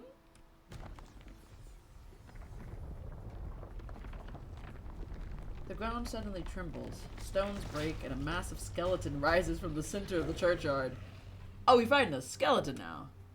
Alright. Its body is forged from black iron and brittle bones. Fantastic. Dark red flames burn within its chest cavity. That's pretty sick, actually. And death's essence flows from its hollow eye sockets. It's a pretty metal fucking skeleton. Love that for him. Anyway, this isn't the remnant of an ordinary sentinel. Yeah, no shit. The skeleton swings a massive rust-covered axe, which generates overwhelming energy waves. Regardless of what it is, the fact that a trap was set means we're close to the answer. Sylus stands in front of me. He binds the skeleton's arms with black-red mist, but the creature violently breaks free. What's his favorite snack? Bones? Oh, No! it's not a weakling. He thrusts his staff into the skeleton's chest. Why must you fail me so often? Alright. I seize the opportunity to cast a spell as I press my hands on the ground. Glyphs appear and spread out from under the skeleton. It's bound in place. Now!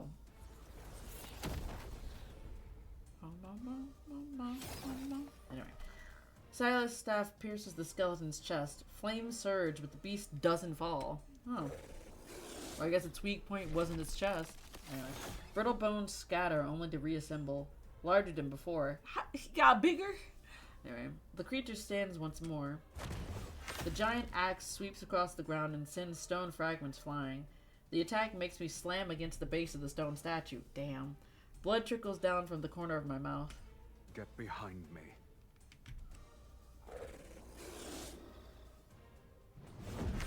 Alright. Sally spreads his wings and flies in front of me. He takes the second strike as his shoulder becomes a bloody mess. Oof. Oh shit. This is bad. I clench my teeth and channel my energy into the... Can I read that fast? Do I look like I can read that fast? Anyway. I draw another glyph. Jesus. Anyway. Glyphs spread out and engulf the skeleton. Sick. Can't read that fucking flash. I like the fact that it only ripped open his shirt. Like right down the middle. What a silly thing. Anyway. Hold on. Blood trickling down. Sylus and I grip the staff together and forcefully drive it through the creature's skull. Flames burst from its eye sockets and its massive body crashes to the ground. In the subsequent silence, only our labored breathing remains.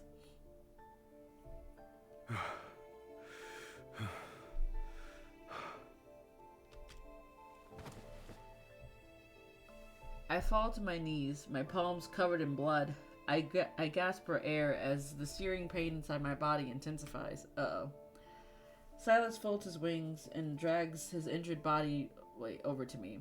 He supports me as I stand. What a shame. We almost died. I don't think we can die, man.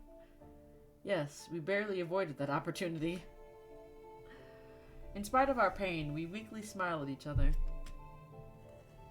Amongst the broken stones, a half-destroyed statue emerges. Hey, that's what we were looking for. It matches the one in our prophecy. Yay. At the end, where the statue points, a narrow path lies hidden in the mist. The blooming red roses lining it. I've seen it in paintings and in my dreams. This is the entrance to the sacred core. The goal that I've chased for hundreds of years is right before my eyes. I'm momentarily stunned. This isn't a dream, yes? Sylus stares at the misty path that leads into the unknown. His expression darkens. Since this is what you want, let's continue. I extend my hand towards him. Silent, he looks at it, then takes it. Then he takes it. Hand in hand, we step into the rose-covered path and venture deeper. Is that the end of the chapter, or is there somehow more before we get to the final chapter? Alright, now we're here. Mist churns around my feet as my body reaches its limit. Each step feels as though I'm walking on knives. Oof.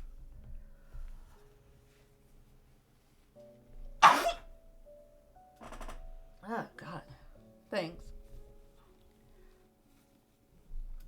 It's as if my body has been torn to shreds, yet my flesh and bones are forcibly held together. But I'm almost at the end. At the end of this path, I can use the sacred core to rewrite my fate. Then the pain will be over. However, like, if she rewrites her fate, will she get those memories back? And also, will those memories involve Sylus? Because if it does, that's gonna be so sad. She finds out, like, she knew him in the past, and then, oh, that's gonna be upsetting. I don't want it. The linkage between Sylus and me shall end as well. I look at our clasped hands. Once our connection is severed, Sylus will return to the underworld. Girl, no, he's not.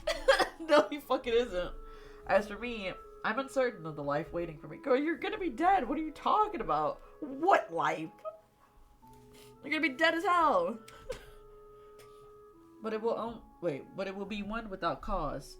Without a curse, pain, and Sylus. From the depths, a breeze blows along the path and carries a faint floral fragrance. Rose petals scatter in the air. They land in my hair and on Sylus's shoulders.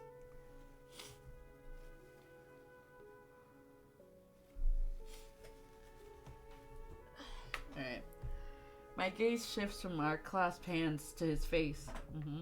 I realize he's looking at me. What is it? The entrance is beyond the mist. I know. I don't like any of this. I don't like any of this. Hold on one sec. I need to blow my nose again.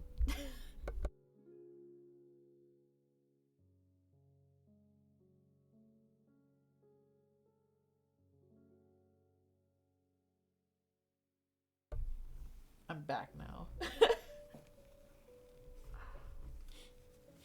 My nose is all stopped up and it sucks. I'm all clogged up.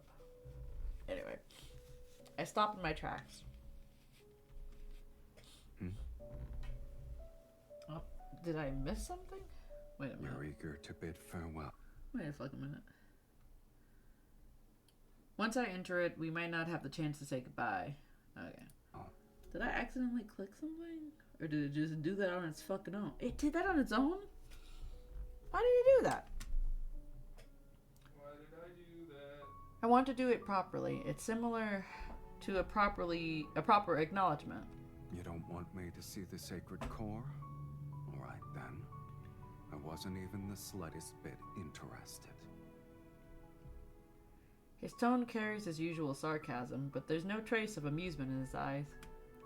Should I offer my blessings for your inevitable death?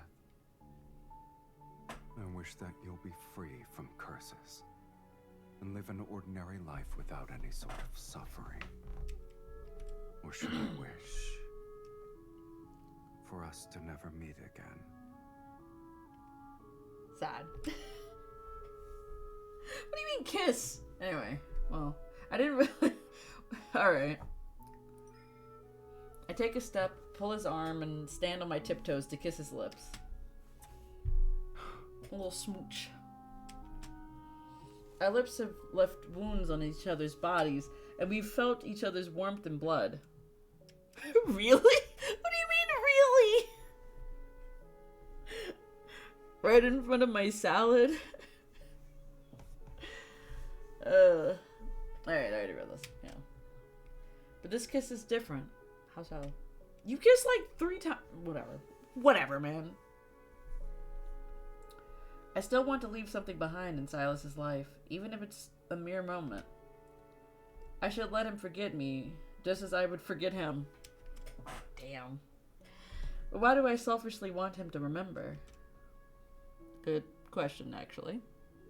I mean, probably has to do with that curse that you placed on him, like I don't know how long ago at this point, but, you know, happened. Anyway. Let's sever our linkage. The path ahead is one I must walk alone.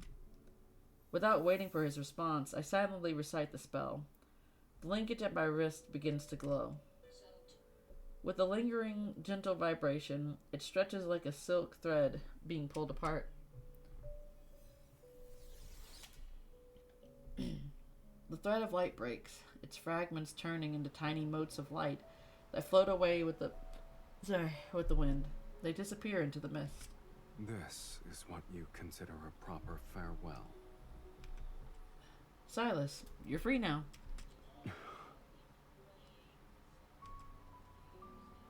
As I say these words, I feel an unfamiliar emptiness around my wrist.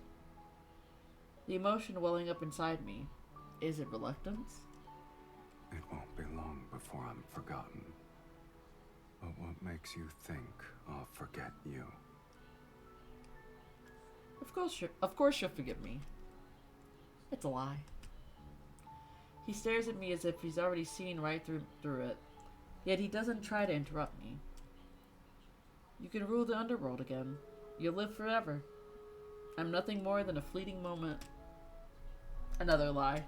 You're speaking as if you know what I desire. I hope it's what you want. You gave me another order. Oh.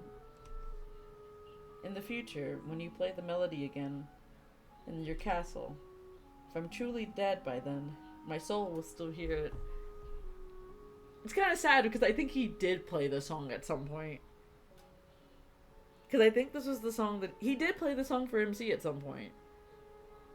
Which is why we end up hearing the song and almost, like, know it. But, like, MC doesn't remember why she knows it. Oh.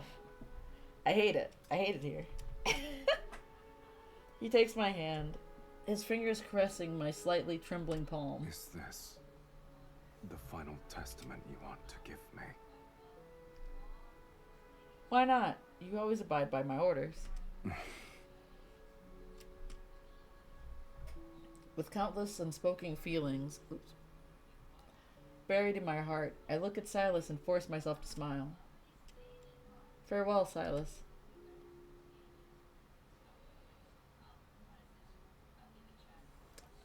Okay, I was gonna say, I don't think this is the end of this chapter. As the mist dissipates, my senses vanish. I can't tell where I am. When I open my eyes again, I find myself in an incredible, otherworldly place. We in the desert.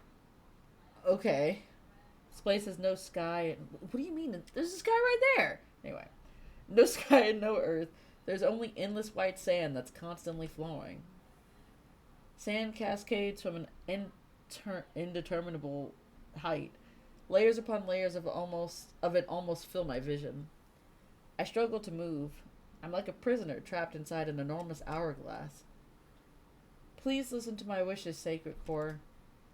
The fate I wish to rewrite is one without any curse. The energy within my body is ripped away by an invisible hand. It transforms into grains of white sand that fall into the flowing sea beneath my feet. Huh? The sea of sand churns as the human skeleton slowly rises to the surface. Ah, shit. Tattered old clothes still cling to it. I can faintly make out an embroidered badge among the rags. The name on it is Saren? Oh, the guy who, was the only other person who came into the Sacred Core? My pupils constrict as my breathing becomes rapid. Sir Sahen, the last archmage to enter the Sacred Core, the one who left clues about its manifestation for future generations. At long last, a prisoner of the Sacred Core has arrived. A what now? The skeleton's jaw moves slowly as it begins to speak.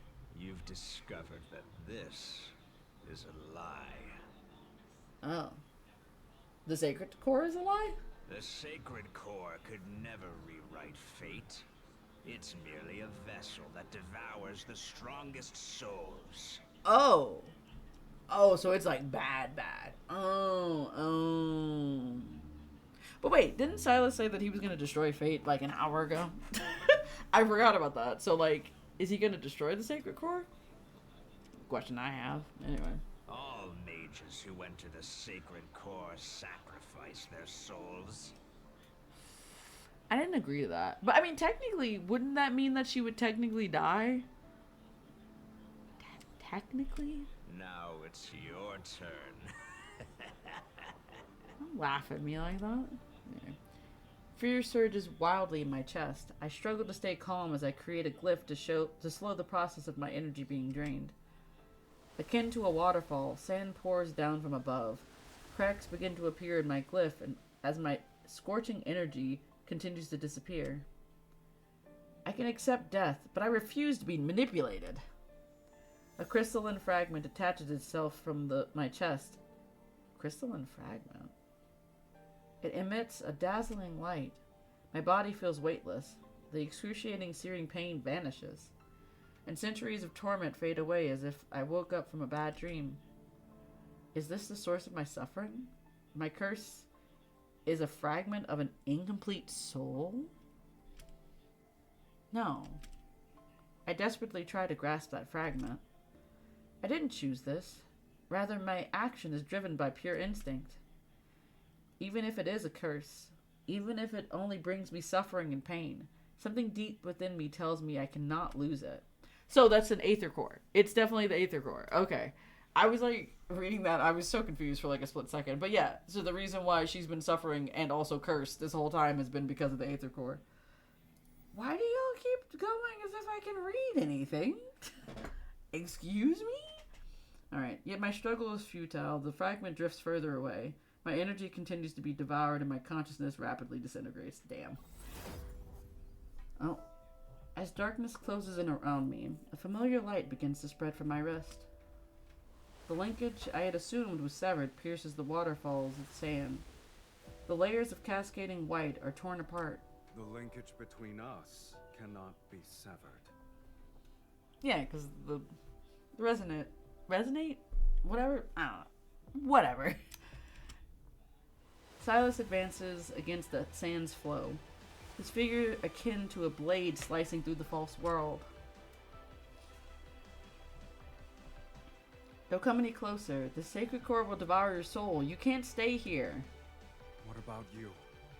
Have you resigned yourself to your fate? Didn't you say you'd rewrite it? Yet as we speak, you're willing to become a sacrifice? So there's like one more chapter. The fuck happens in the last chapter? Like so much has happened in this chapter. It's too powerful. A mage's power simply can't... Oh, it's too powerful? He grips my hand and pulls me out of the sand. His intense gaze meets mine. Have you forgotten? You're not an ordinary mage. You're the mage who summoned Sylus. Of course. If you're willing to pay the price, then nothing is immovable. Not even fate. Intense dread washes over me as I desperately try to stop him. Sylus, no! No! Ah, shit. Yet he only responds with a gentle smile. Oh no, what are you about to do? This matter is merely more absurd than death. What are you about to do, stupid? What are you about to do that's dumb? Oh. Massive energy erupts from his body. Oh, that's not good. Waves of intertwined black and red clash against the realm around us. Oh, like he's trying to like destroy this place from the inside out. I see. Sand flows upward, everything trembles, and white sand transforms into a violent storm that engulfs everything. I use every ounce of my strength to hold on to him. Yet, in the depths of his raging whirlwind, I see a crystalline fragment of his soul float out from his chest. It's swallowed by the sacred core. Wait. Wait a minute.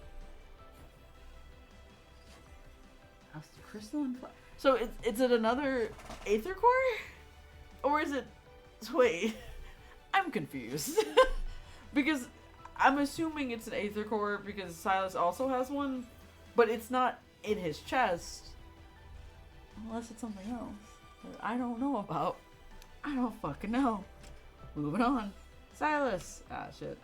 Light explodes between our tightly clasped hands as the space around us collapses with a thunderous roar. We fall endlessly into a chaotic void as he spreads his wings and holds me in his arms.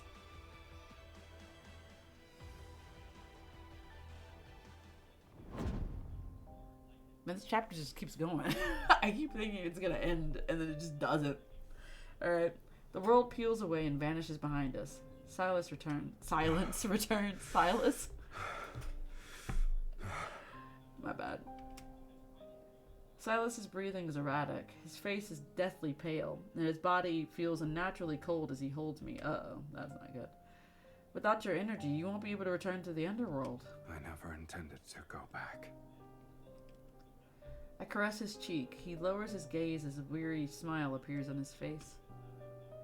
Sylus, we had identical soul fragments and we lost them. So, okay, both of our fragments are gone now.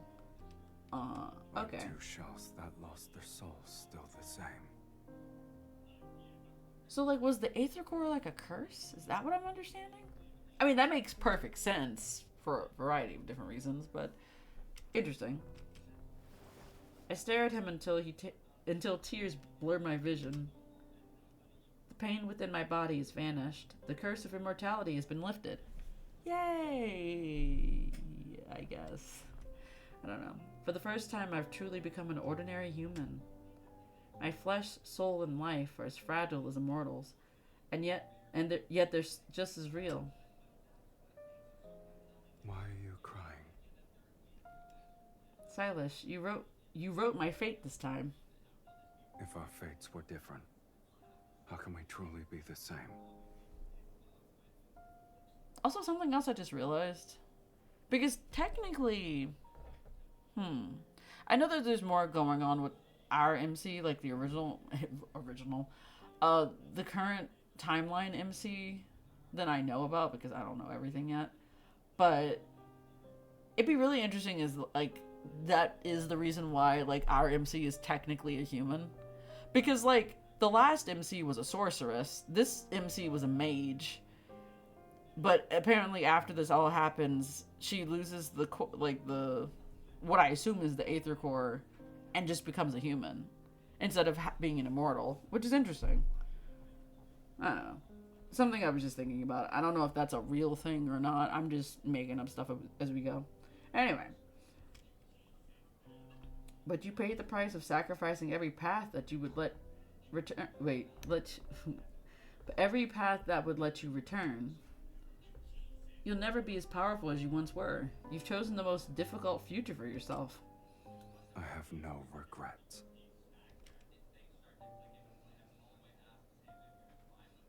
He crosses his arms and observes me for what feels like an eternity. Your past self died as your pain disappeared. Interesting. Starting from this day, everything that happens will be our shared fate. All the places we'll visit, the sights we'll see. Don't frame this like it's a happy moment. Don't do that to me. Alright, the enemies we'll face and... We'll spend the rest of our lives together. No, you won't. Stop lying to me. Stop it. I hate the fact that I know they're gonna die. And it's just... Oh, I hate it here. Are you afraid? We destroyed the Sacred Core, so we made an enemy out of everyone in Sylus. Who fucking cares? We're already their enemy to begin with. And we're no longer invincible. Oh, yeah. Oh. Damn, we really fucked up, huh? Oops. There's only one thing I fear. I found the person whom I want to spend the rest of my life with. Yet, I'm afraid our life together has started too late. That's fair. Moonlight descends as the blood mist dissipates. Oh yeah! Blood mist's gone now. With the Sacred Core. Beneath the heavens, Velmir falls into a brief, peaceful slumber. We welcome the rest of our lives with open arms. Yeah, that's the end of the chapter. Yeah, of course it is. Yeah. I don't want it. I don't want this final chapter. I really don't. But I have to know how it ends. And it's gonna be sad.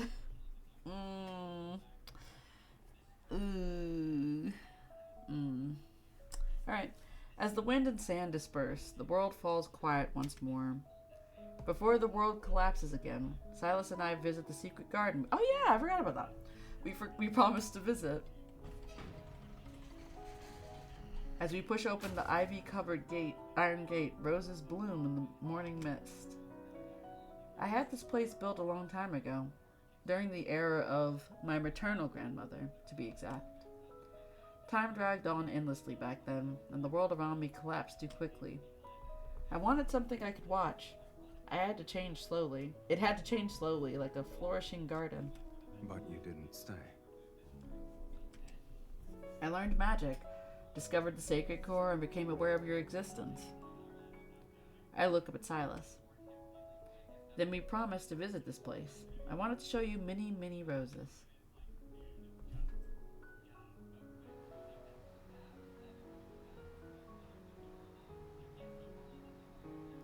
Sylus picks a rose and tucks it in my hair. You kept your promise. It's the perfect place to mark the beginning of our life together. The very start of the rest of our lives. Yo, I hate this. I hate this so much. Alright. Don't you think the rest of our lives is a new concept for us? Indeed. Our lives now have a beginning and an end. The boundaries are distinct. I hate it here. Alright. Alright. He guides me to sit amongst the flowers. As the wind blows, a floral fragrance envelops us. A finite life, and one shared with another person. I never imagined such a thing before. I imagine we'll travel to many places, mostly remote ones where few people visit. And we'll renovate an abandoned fortress and turn it into a temporary home. Why does that sound like something that actually happens in the current timeline? I hate it here. I hate it here. I hate it. Alright. I'll be unable to resist buying strange, unusual, magical texts from old bookstalls. Then I'll pick up some yellow cheap music while we're there. We'll find a place with a pipe organ so I can listen to you play. I hate it here. Alright. Also the sheet music and stuff is all references to cards. Oh god, I hate it. Anyway. What will you do? Are you going to sit there and listen? I could sing. Wait. Wait, Sylus can't sing though. Like, he sings really bad. When the weather is warmer, I want to find a ship and go out to sea. Then we'll need to buy one that's sturdy enough to sail to the ends of the planet. I hate it here. I hate it here because I hate how much they're talking about their future. I hate it so much.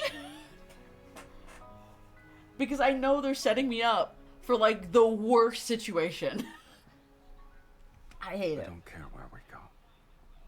I only want to sit with you on the mast and watch the moon rise. Do you think we'll argue? Haven't we argued enough already?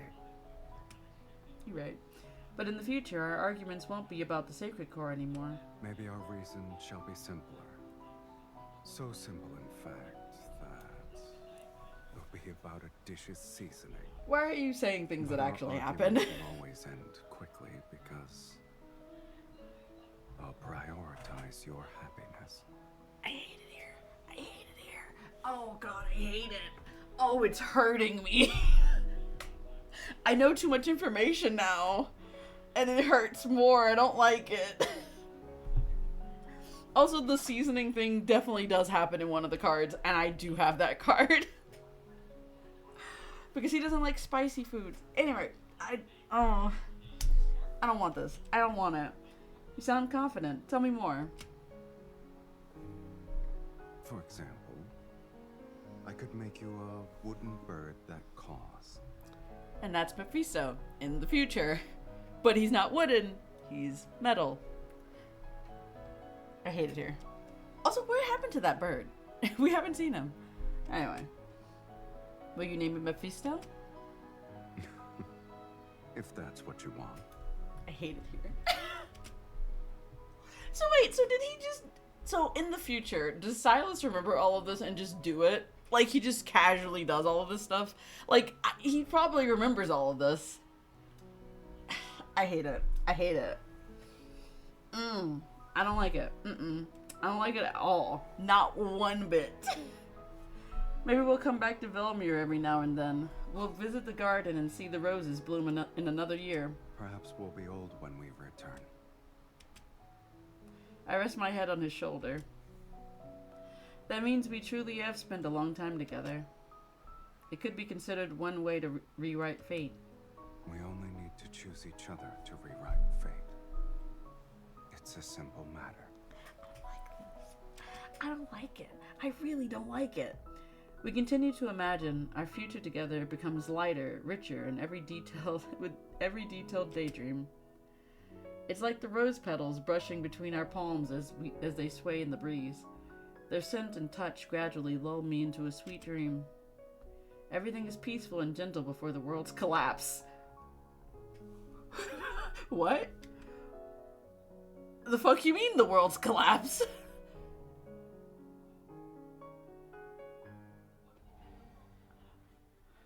Oh no, that's not good. That's not good sounds. Uh-oh. With the sacred core's destruction, the world falls apart. Fuck. That's not good. It's no different from a temple being destroyed. The false world order peels away from its foundation. Across the continent that's shrouded in death's shadow, people's hope of rewriting fate dissolves into oblivion. Pillars of faith crumble. Barefoot fanatics fill the streets. They burn ritualistic objects and wail as they try to summon their lost god. Oopsies, world dead. Yeah, it'd be like that. Terrified of being overwhelmed by riots, the nobility retreat into underground shelters. A power vacuum formed and several religious organizations tried to establish a new faith and overthrow the old dynasty. Ah yes, in these trying times we need a new religion. What? Get out. No. Anyway, this continent's history revisits recurring themes again and again.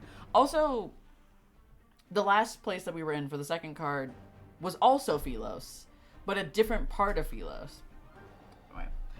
Anyway, perhaps I think a lot of the cards take place in Sylus though, which is another thing because I think Xavier's Prince card, he was also a prince of Sylus, if I'm not mistaken. Anyway, whatever. Perhaps it's the world that remains trapped in an inescapable cycle of fate. The Sacred Core's demise isn't the end of the world, but the shattering of its illusion left people's fears with nowhere to hide.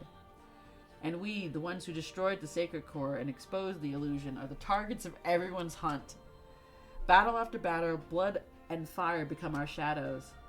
To kill us, these fools sacrifice countless innocent lives to activate the most evil, forbidden magic. They try to control us and force us to turn our weapons against each other. Yet after every wound and instance of bloodshed, our invisible linkage continues to connect us again and again. We spend a long time together and endured those countless hunts. Until one day, we both stop in our tracks. We're surrounded by blood and ruins. Perhaps we've grown weary of the endless strife. We're tired of this ignorant, cowardly world. On this planet heading towards doomsday. Also, that's another theme for Sylus's cards, because I think... God, what card is it? One of the cards he does say doomsday and all that jazz. I don't fucking remember what card it is. I think it's the wedding card, actually. Like, doomsday and all of that jazz. Yeah, he did. He said it like... He genuinely said it like that. He said doomsday and all of that jazz? Yes. Word for word, bar for bar, doomsday and all that jazz. That's stupid. Stop being stupid. Because I think that was the wedding card where like the whole world was deteriorating and whatnot. Whole thing. Anyway, complicated. Don't want to talk about it. Also in the chapel that we were in previously. Anyway, all about that chapel. Always in the chapel. Anyway, on this planet heading towards doomsday, it's possible that weariness is the true awakening. And then our dream ended. We get a cutscene. I think we're going into a cutscene, or we're about to get a cutscene. I hear a lot of screaming and fire. Can I get out of the screaming fire part of this? Back. Okay, there we go.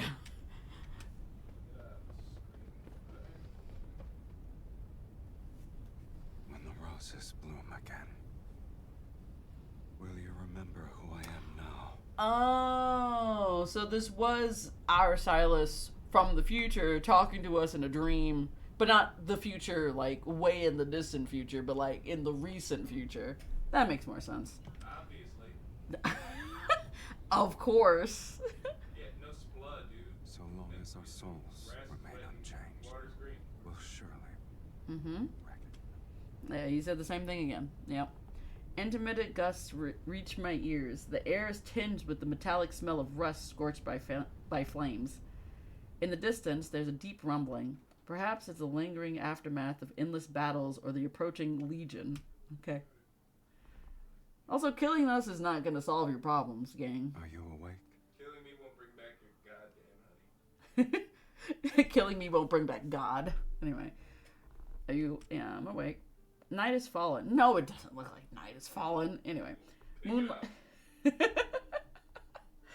I don't think we can pick up the night. Anyway. Is this suitable? Moonlight bathes the abandoned garden as charred rose petals drift away in the wind. Sylus sits next to me. Blood from his wounded shoulder congeals into a dark crimson in the night. Was I asleep for a long time? Some time has passed, yes. However, those people haven't found this place yet. I didn't want to wake you. I'm a sleepy little baby. Were you dreaming? No, it's just Alice. Yes, I dreamed about matters from long ago. Starting from when our paths first became linked. No wonder you wouldn't wake up. He relaxes and pulls me into his embrace. Looking back, it has been a long time. It's probably been like 6 months to a year or something. Anyway. I also dreamed about the future we once imagined. Finding a temporary home. Hunting for old sheet music. Also, Going out to sea. Making a wooden bird named Mephisto. remembering this again, I'm also remembering they did something similar in the second myth when they like decided to make the chapel their home. They like also talk about the future and things like that. I hate it. And then everything went wrong and then people died. Anyway. You remember everything. Yeah, apparently so. You know what? He does remember everything. It's easier to remember matters that actually happen. That's fair, I guess. Whatever. I savor the warmth pressed against my back. Uh-oh. It seems they found us. The sounds of pursuers closing in become clearer in the distance, but we're used to it. It doesn't fucking matter.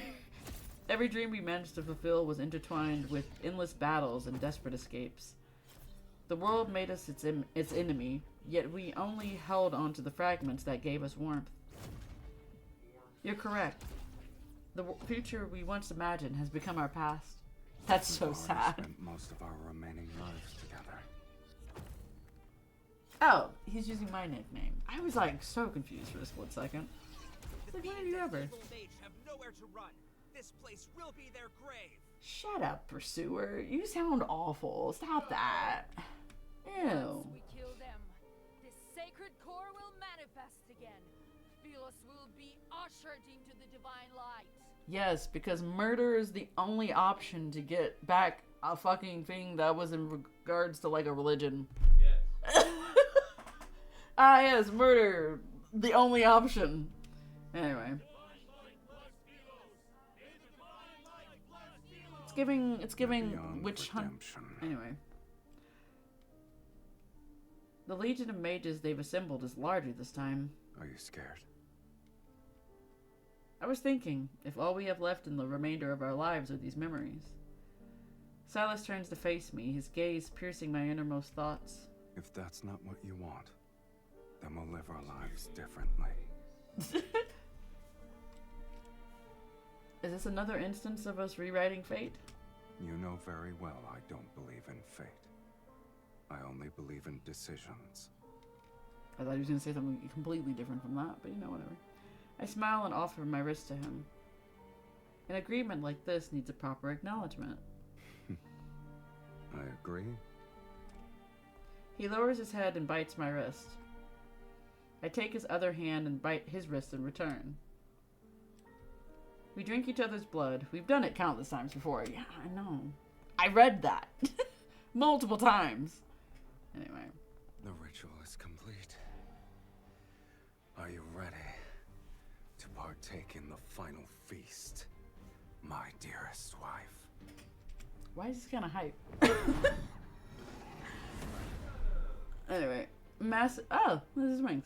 Anyway, massive wings unfurl behind him as he hovers beneath the blood-red moon. I can't read. I tap my staff on the ground and create a glyph of death. We can just do that now? Anyway. We couldn't do that before? Alright. The encircling armies surge from the mist. Flames and lightning rain down. The earth trembles from the incantations, ruins on the brink of collapse sway, and the darkness is torn asunder. I could almost believe doomsday has arrived.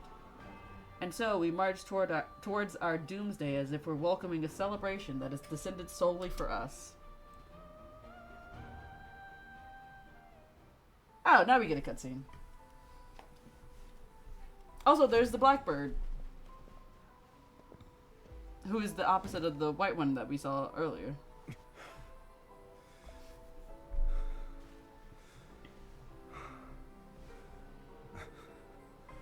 I suppose this is the end. Damn, my bad.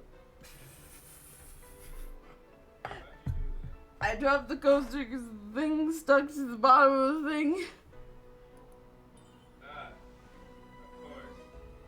Of course. Why is there an angry mob when I pause the game? Do you regret sacrificing yourself to destroy the sacred core? Is what I was trying to read. But it fucking goes too fast every single time. Alright, sorry. Please accept the consequences that accompany my choices.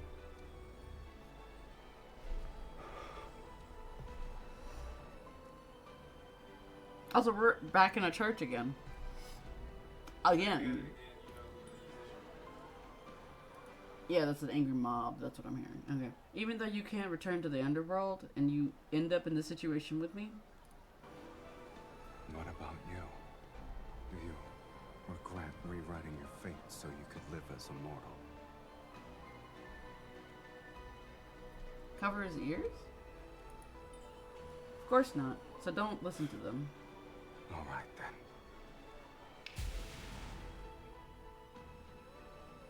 What did he do? What did he do? For mortals, death is inevitable. And although we could never share the same beginning, I believe. Mm-hmm. At the very least, we can share our deaths. I mean, I have to stop him from killing himself, apparently. Stop that. Wait, what? Brother, I can't read that fast. Jesus. Wait, when you were born, did anyone bless you? I don't know, man. Just so you're aware, no one wanted me in Sylus. Oh, yeah, because he was a fiend. Yeah, and yeah, no, that makes sense. No one wanted me in Sylus. Yet it's you who awakened me, the person who blesses me. It must be you.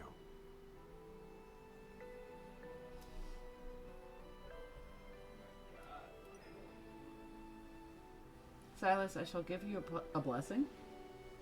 Oh. Did you lose your magic and voice already?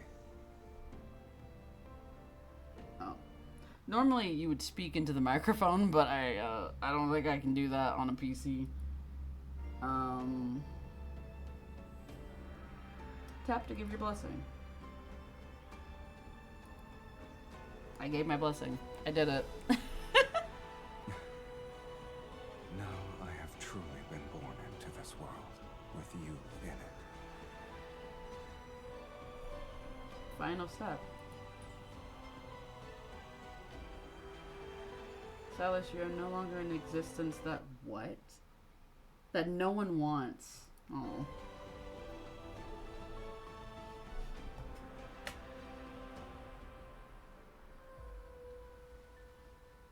I'll remember that.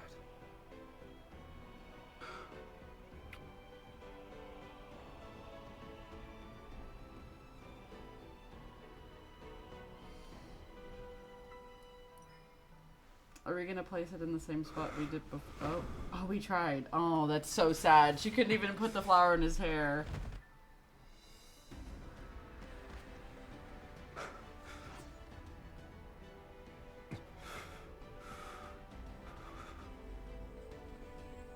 Ah! You truly have no regrets.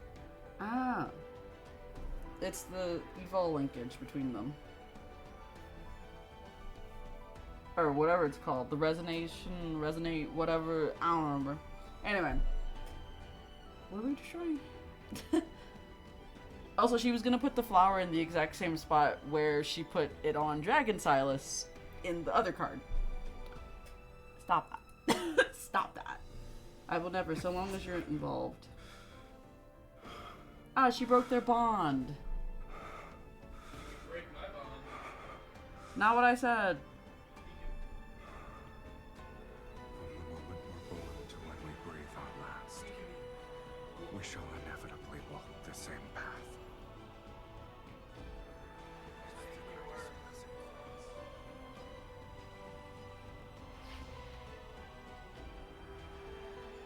Oh, and the flower became the thing that bound them together. Oh, that's... Oh, I hate that. Shut up. Aw, fuck you. I hate that. Shut up. I mean, that makes sense, because flowers are always, like, important to Sylus's cards. Ugh. You know what my mouse is? What mouse? The wireless one. Not the Um, one that you're currently using. I don't know. If it was anywhere, it'd probably be somewhere in here. I do not know where the mouse is. Alright, go back. Okay. It's as if I'm in a dream. Oh, we get to suffer a little bit more? It doesn't end when we die? Fantastic. I walk along a path lined with blooming roses. Those rose petals pave a soft road, and the air carries a cool, fragrant scent. I look down to see a faintly glowing linkage on my wrist. It slowly extends and guides me forward. It connects to a hazy silhouette ahead. It's shrouded in mist. Tall and familiar, it's a figure I've traced in my heart 1,000 times. Thousands of times. I'm sorry, I can't read. His name circles in my throat. Yeah, okay. Yet I'm unable to make a sound. I can only approach him one step at a time. The linkage tightens around my wrist. It reminds me that if I keep moving, I can touch him again. The wind gently disperses the mist, and the figure etched into my vision comes into focus. Before I can see him clearly, what should have been his figure transforms into a floating soul fragment. Lonely, it flickers in the mist. It slowly moves as if invisible waves are pushing it, until another glowing fragment reveals itself in the sea of mist. They're one and the same. So, it's both of their fragments. The two fragments slightly tremble. They flow out of a thin chain of light that connects them to each other. That makes sense, once again. The linkage resembles a freshly bloomed rose, and the two soul fragments become glowing petals within it. It'd be like hither. Alright, we're touching soul fragments.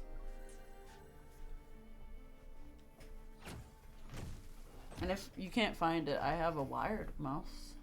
That'll work. It's in the other room, in my backpack, in the small suitcase. Or it should be in there.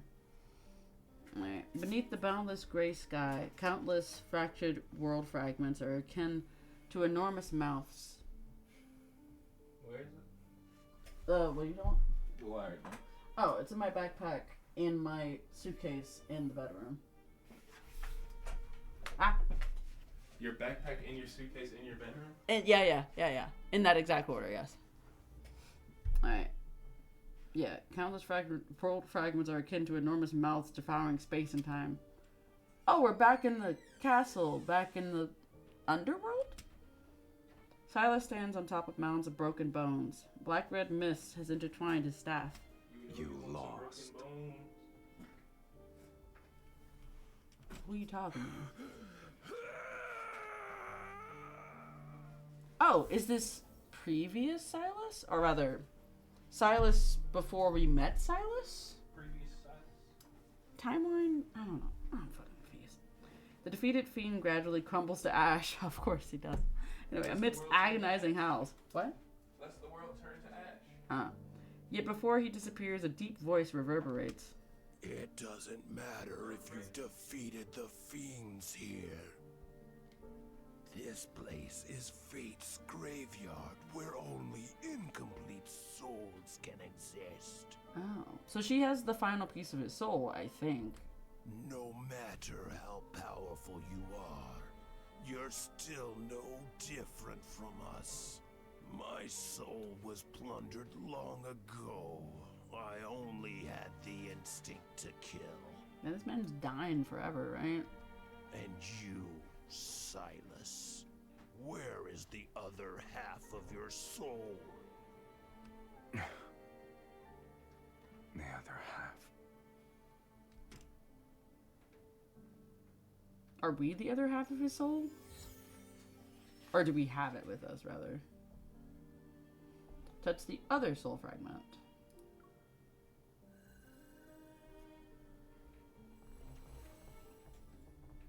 Velmir, a long ago. Thanks. Candles sway in the corner of the hall. A mage's hunched shadow is cast on the wall. With bloodshot eyes, she stares at me. Is it me? Oh, no, it's not. Isn't the result of divine favor. Thanks, Teach. It's because half of an immortal soul is trapped inside your body. So, the fragment that was inside of her, which also probably has something to do with the Aether Core situation, was probably Sylus, or Sylus's soul fragment that he was missing. So now that the fragments are both freed, his soul is whole now? What does that mean? What does that mean for anything? I don't understand. But alright. This isn't a blessing. It's a curse. A curse. So long as that immortal half remains within you, you cannot meet death's sweet embrace. You'll only be greeted by endless torment as you're repeatedly torn apart. I hold my breath, my body trembling slightly as vague memories unexpectedly surface. This is my curse. Only I can grant you a true death. Oh. A severe headache strikes... That's not something different. Anyway. Strikes me and cuts the paths that lead to my emerging memories. How can I break this curse? I'm willing to do anything. My teacher remains silent for a moment as if reciting a prayer for me. Then she speaks. The only method. You must enter the sacred core and rewrite your fate.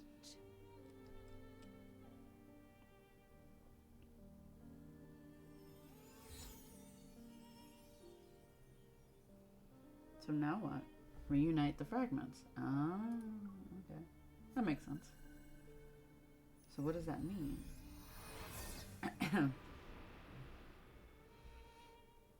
We must offer half our soul to the other. Oh! I forgot about this!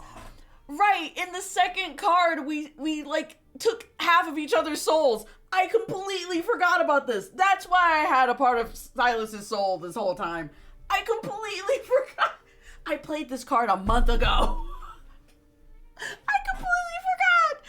I was like, what? I was so confused this whole time. Oh, that makes sense. So by them doing that in the previous timeline, it affected this timeline. I forgot about that. Oh my god, I completely forgot about that. Right. Right. Forgot about that. My bad. Wow. Wow. Yeah, with the deterrent flowers. Oh my god. Sylus, I curse your soul. Yeah, this is when she curses him after he dies. Holy shit. Check this out. This is when she curses him. I curse your soul to never fade away. You'll always be tied to me forever. This is my curse. Only I can grant you a true death. Oh, that's what that was a reference to. Man, I'm so silly. I was like, I know this, but I don't remember what this is from. It was from the second myth. Oh my god, I completely forgot about that. Oh, so the voice that she was hearing was her own voice from a different timeline. That makes a lot more sense now. Because I was like, that's really weird that she heard something similar to what happened in the other card. I remembered, but I forgot at the same time. Amazing. Anyway. Holy shit. So now she has her memories back as well. Kind of. Sort of. But also she's dead. I'm so confused.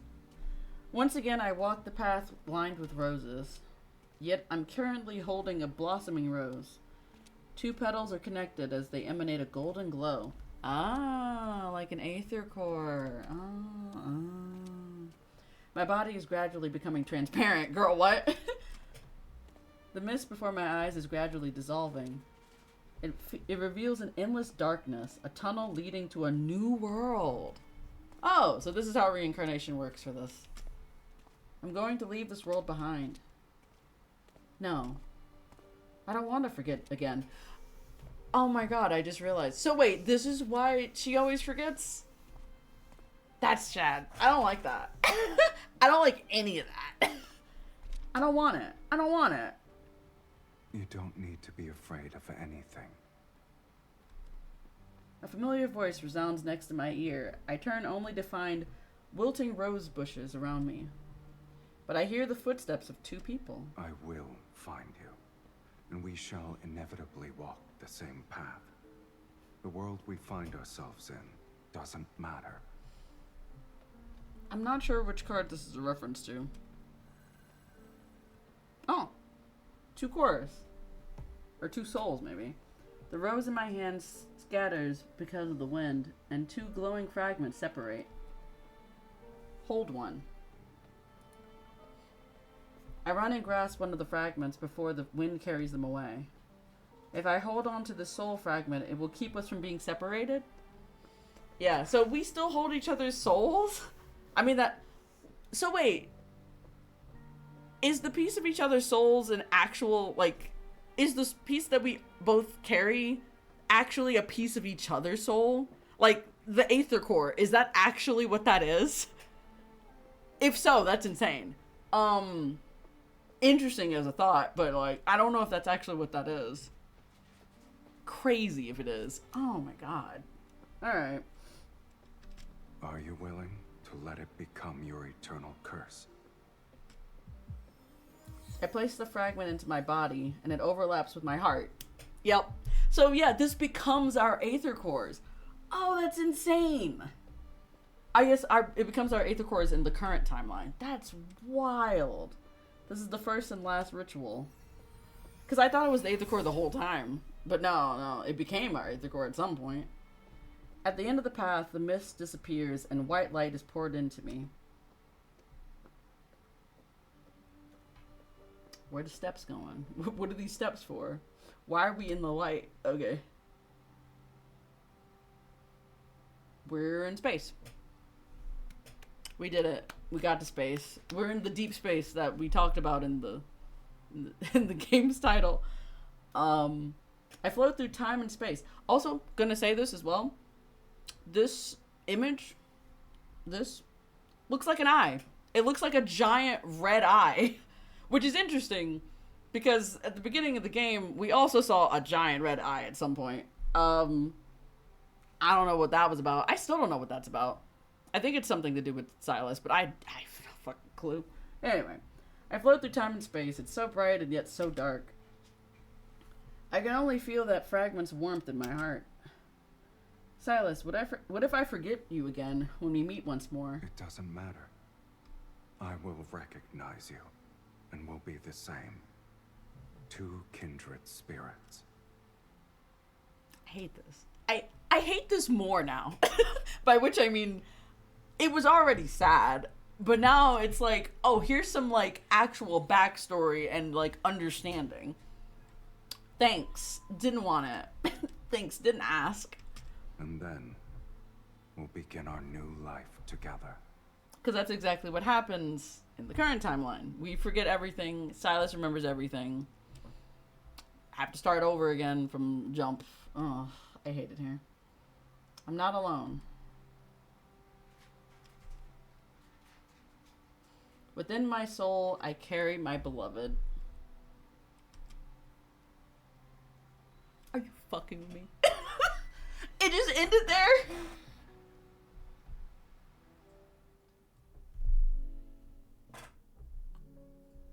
I can't believe I forgot the fact that they gave each other half of their souls.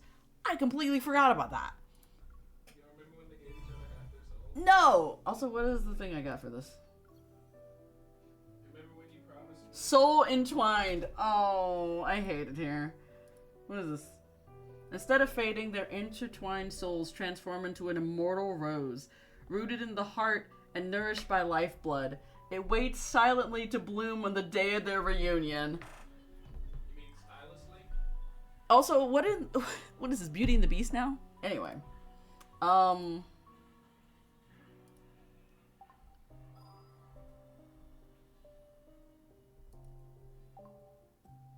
hate that. I hate it.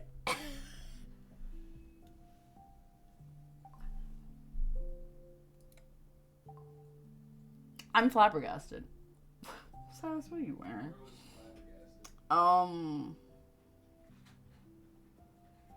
Sylus, what are you wearing? No, whatever. I don't even know what to say. I don't know. I'm just so. I'm just so.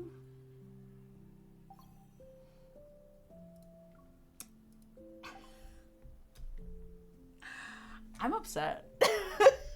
I'm upset in a way I wasn't expecting to be upset. Now I'm like really sad. I hated that. I hated that so much. Okay, well, we did it. I finished it. I hate the fact that we finally understand. Oh. Also, I never thought that them sharing the souls with each other would affect their next timeline. Crazy that it did. Also, like, how did he end up in the underworld? Did he just magically appear there? I mean, probably. That would make the most sense. Is them sharing souls why they're bound to each other in the first place? Yes. It's the reason why they have an unshakable bond that can't be broken. It's because of that bond that they made with each other. Because you sucked the soul out of them? No, because we shared souls with each other. Y'all sucked the souls out of each other? No. Well, who sucked whose soul? We got half souls in each body. Or sucked like his soul? we got like 50% soul. He sucked your soul? I'm gonna lose my mind. My mind's going insane. Ah. You gotta pay the troll toll if you want to suck that guy's soul. Shut up. Shut up. Alright. You gotta Let's. pay the troll toll to get in. What's wrong with you, man? Well, this has been something. I gotta go process this now. For like an eternity. Spiral Abyss. Spiral Abyss. Not even the right fucking game. Maybe Saturday, okay? So no. You always say this. I'm not gonna boot up Genshin just to fucking do the Spiral Abyss today. You're a coward. You're a coward. I'm done with the Spiral Abyss. I'm done Spiral Abyss. That's you. Anyway. Baby, that's you. We're gonna go raid Portia. I'm gonna copy my raid missions this time because I didn't do it last time. Who's playing Legends EA? So, I hope everybody enjoyed this chaos, insane shit. go say hi to Portia. Bye, everybody. Uh-oh, that did not work. Roro, oh. Wait a minute. Why the heck? Did I not spell right? No, I think I spelled right. Streamer can't spell. No, it's spelled right. It's just that it won't let me raid. Yeah, it's not letting me raid. That's weird. Well, if that's the case, let's go raid Zordon of Doom then. If that's the case, I don't know what happened. If it don't work though, I'm gonna just leave. Did you spell raid right? Oh, shut up. It went through. It's just that it didn't want to work. Or it didn't want to work for that person because maybe they have their raids off. Anyway, gonna go. See you later. Good night. Goodbye. We'll be back on Saturday. See you then. Bye-bye.